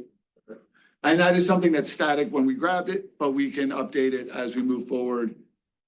Yeah, one of the questions we were asked earlier was, this really shouldn't be a tool. Like, you're not gonna be driving around and going to the planning commission website to be like, all right, where's the next charger? It's a tool for planning. It's a tool for planning, correct. So if we had more time, I'd pull it up and show you the interactive part of it. We do have this menu with all sorts of drop downs so you can really explore your community and think about where infrastructure is most appropriate. There are lots of issues associated with EVs and EV infrastructure that municipalities are asking us. So we wanted to be able to tackle some of those issues in the most forthcoming way possible. So we talked about, there's a section on frequently asked questions, the municipal issues that we are facing. So a lot of them are around the economics of EV charging. How do you pay for them? How do you promote charging on non-residential properties? Permitting, you know, who's going to use it? And then how do you get people moving? Using the best information we have. This is something that as new issues arise, we can add to it, or we can also, as best practices come, we can incorporate those. And then we have ones about basically the physical infrastructure. How do you maintain them? How do you deal with the charging in a homeowners association? The potential fire hazards that have been discussed, trying to alleviate some of those concerns. And then multifamily and attached housing, like how do you deal with the on-street charging? This is one of the things I'm going to tout our work. Bucks County did a great job and they did a model ordinance previously and it was amazing. We stole a lot of it because it was really good. But one of the things they didn't address was how can we start to tackle the on-street charging? And that's something that we have tackled in this product. Yeah, how? We will get there very quickly, but then you're gonna have to do your own research because I only have another minute or two. And that's what we're here for. We're here to answer questions and to help communities. So we did create a model ordinance for EV infrastructure. You can go on, you can read it on the website, or you can download a PDF. So some of the things we talk about the design standards, you know, things like fire safety, accessibility, installation standards, what the chargers should look like. We did talk about how to regulate some of the charging, the off-street charging, you know, allowing it all zoning districts, having requirements for multifamily and new development, how many parking spots should be dedicated to EV charging or be EV charging ready. Maybe not install the chargers, but have the conduit run so that when the market makes it appropriate, it's put in. And we talk about options like a fee in lieu of, which is something that we haven't seen before. If a development cannot or does not want to install them there is a fee where now the township can install it in a publicly accessible area where there may be more need for it. Residential on-street charging, the ordinance does allow it in the public right of way. And it does have regulations on reserving the spot, but putting the enforcement onto the landowner of calling a towing company, things like that. It's not perfect, but we're taking steps in that direction of trying to solve this issue. And then municipal EV charging stations, giving the municipality some latitude in installation, ensuring safety and consistency, because we want our municipalities to be able to be leaders in this. And when possible, have publicly accessible charging. So we have it. It's available. It is on our website. You can link to it. What I love about it, it's an online tool, and it's going to allow us, this is a changing technology, changing market. We will be able to adapt our tool. We will be able to adapt what guidance we give, and we'll be able to adapt the model ordinance as we learn more and become better adept at using this technology and installing it. And then, yeah, we're going to start to publicize it as much as we can to get the word out and hope make it a resource for our communities. And I'm done. Awesome. I think it was a good overview. I want to get into the website. People have questions for John. I can share this with my guys. Yes. So I can start to look at this. Yep. Awesome.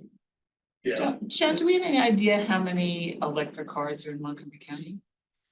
We do, and I should have know the number on the top of my head. The highest number It is, for any yes. county in Pennsylvania? Yes, I do know that. I don't know the exact number off the top of my head. Latest number. But we do rank first in the state in EV vehicle registration. The interactive mapping is by the municipality, has a total by municipality, right? Correct. You can see all that in there. 9,101. Thank you. The voice from above. Is that my conscience? Thank you, boys. You're welcome. Oh, all right. Well, now I gotta update the website. Yeah. Constantly increasing. Oh, wow. Well, I'd love to go through this. I think the on-street or the neighborhood parking, especially in areas like Norristown and where you have row homes or attached homes, and it's more difficult to get EV charging is the problem that needs to be solved, and is the biggest issue with, you know, widespread EV charging, not to mention also, you know, treating EV charging like it's a gas station.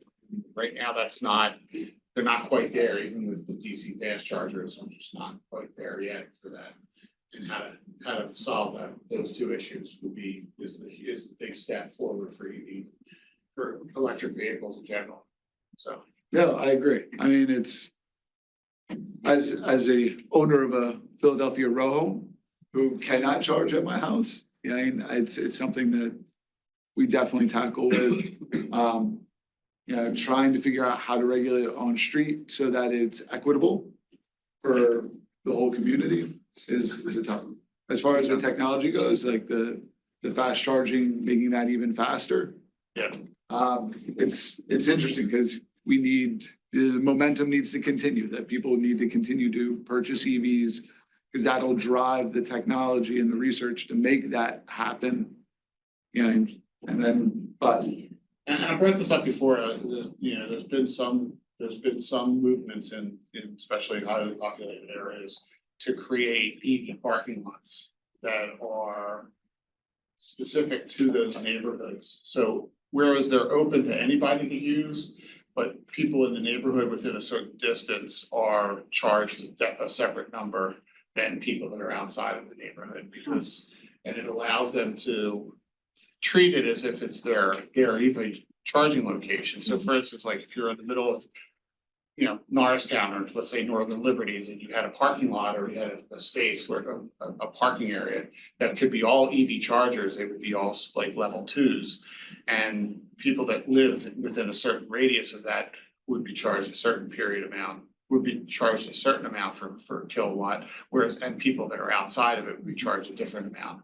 So it gives them the advantage of being able to take advantage of the lower costs that people that want to use EVs on a regular basis, because DC fast charging is expensive, but if you can do the level 2 at a lower cost, then like you would do it at your house and it's worth it.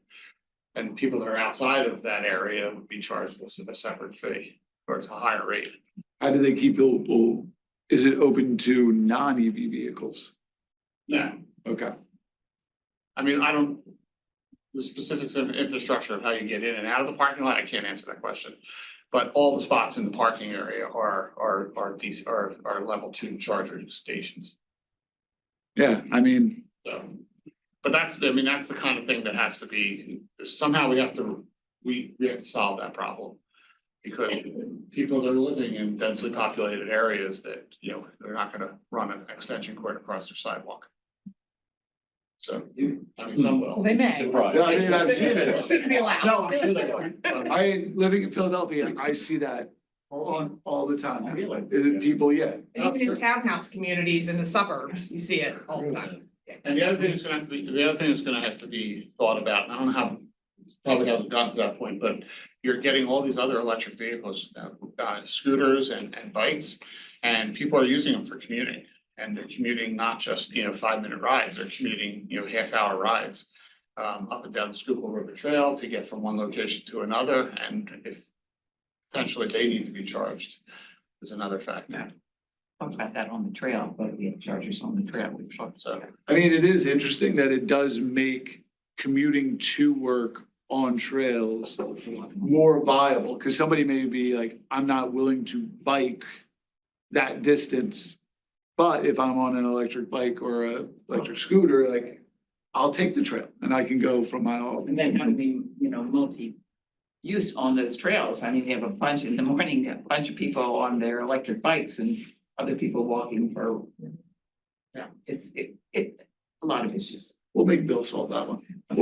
He's out sick. We'll give that one to. I'm not worried about that. It's not his problem. not issues, opportunities. I mean, Anyhow, So yeah, what I find very interesting about this project is the fact that it is an evolving, like, I'm proud that the planning commission is out there putting this out there to have the conversations, to work with communities, because that's the only way we're gonna solve these, is by getting communities to trust them. right. And it's gonna be market driven in many ways. I just said to Nicole, when you start seeing these Teslas in the Upper Perkiomen Valley, I mean, a lot of them, surprisingly, I said, the profile of who drives a Tesla will be changing and it'll be market driven and people see that they work and, whatever it's a Tesla or another electric car, we need to be ahead of that curve if we can be. Marlboro Planning Commission has talked about EV charging. Thank you very much. Thanks, John. Thanks, Scott. Okay. Out to everyone. Starting with staff news and the director's report, first I want to introduce our latest intern, Penelope Valenti, who's with us today. Here and back. We'll put her on the spot too much in the interest of time, but she comes to us from Conestoga High School, working with us month of May. I don't know what you give us, that's the main term. Nice, welcome. Thanks for coming on. And we also have I think I mentioned last month of the retirement of Anne Marie Meehan on June sixth, so this will be the last. Oh, I board saw meeting. Anne, I thought she was already She's, gone. Still here to give a parking pass or two, but she's over across the hall again. And we will definitely miss her. There has been, it's a good time to update you. There's been some reorganization and management. In fact, some of it you saw today with Jeff. You may not know he's the new design section manager, but he is. We have implemented a plan that put Patty into the deputy director role. Before she was an assistant director, but also running the design department. She is now our sole deputy director, and I'm looking forward to the things that will open up in terms of the top level management of the department. And Jeff coming in as assistant manager and now moving to able to move to manager has really helped enable that transition as well. And as you know, John is now the environmental section manager, taking over the reins from Drew Shaw, who retired last month. So lots of change. It certainly is a challenge to balance all these things and new blood, but also exciting with the freshness and the where we're headed around the corner here. We have 3 openings technically for positions in the agency, with a new trails and open space planner starting on Monday. That's Doug Mazie, who comes to us from Campbell Thomas. We have we have 2 transportation planner positions open. Interviews have been ongoing for that, and offers moving fluidly as we talk. So hopefully those will be filled soon. And then the senior environmental planner, which will fill the space left with the seat from Drew retirement, work under John. So that's again more change, but those are good things. Obviously, our transportation and environmental sections are very busy and working at less capacity than they need, so we'll get there. And then finally, on staffing front, this is outside the department, but we have been John and I have been participating in interviews for the county's chief sustainability officer. Which will be located in the commissioner's office, but working closely with us on many aspects, as well as many outside of this department, for other county departments in improving the county's sustainability focus and direction. And we've had great candidates, so I'm excited about the ultimate person who is selected through that process. SEPTA. So as you all know, hopefully the budget crisis they're facing and the full court press needed right now to hopefully move Harrisburg in their support of SEPTA's budget. We've seen the doomsday spiral plan that would result as of January in the elimination of 5 regional rail lines and significant reductions in service across the board, including curfews and no service for special events. It's really bad. Our Commissioner Makija, who is on the SEPTA board, fully recognizes this and has been really out in front. Of course, yes, on a weekly basis, the county is doing press events, social media videos that have been out. You may have seen a couple. They were at Bryn Mawr Station a week or 2 ago, having students talk about the impacts it was having on them, or would have these cuts take place. They'll be out in King of Prussia in June, talking to with the business community there. In fact, this week they're doing something similar with a press event in Narberth's train station with Senator Capoletti and Representative Dale. Every week there's going to be something. So if best place to see a lot of it is on the county's Facebook page. But they're really good, and I'm glad we're making every effort we can to support this need. Seems like all 3 commissioners too. It is, yes.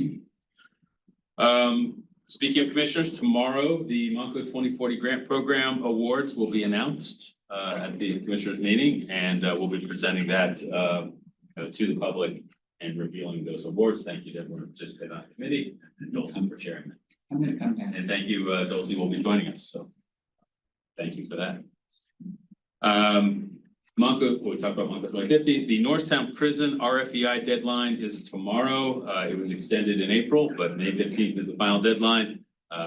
All I can say, I am not allowed to see because I'm on the review committee, but there are 2 full submissions that we had as of last week with 8 in progress. So if we get even half of those in, I think will be a good selection of possibilities to look through. There is a review committee set up, mostly county staff across different departments, but also we're reaching out to a couple outsiders to allow them to be part of the process and submit their feedback on what they see in the results. And then the the APA conference in October, we just had 4 presentations accepted involving county staff addressing stormwater planning, building energy conservation ordinance, so both involve John, census data utility with David Greenberg, and our Montgomery County planning players are again assembling for an ethics presentation. I guess this is now going to be a permanent thing, it seems like. I don't know, we're doing another group of Shakespeare vignettes. Yes, so Matt, Eric, and Patty will be there. This conference is in Harrisburg, so we hope to have a good contingent of staff attending as well. I was just selected for the Urban Land Institute's Commonwealth Housing Exchange. This is I think it's a new program. I don't know that they've done it before. It's taking 15 professionals from the Philadelphia area and 15 from the Pittsburgh area, bringing them together in two-day sessions, one in June, one in September. First one will be in Pittsburgh, second Philadelphia. Range of backgrounds from government to planning to developers, housing professionals. And I'm really excited that I get to be part of this, and hopefully a lot will come of it. There'll be tours, experts talking, but mostly workshop and talking to each other. Bring back good ideas. And your events list is out, so I'll skip over all that, with the exception of GDF Bike Day. If anyone wants to hop on a bike and join us on May 29th, the morning from 9 to 10, we'll be doing a press event at the KOP Park and Ride, and then riding into Norristown's Transit Center with Commissioner McKeeja, and hopefully some Chester County Commissioners and anyone else who wants to come.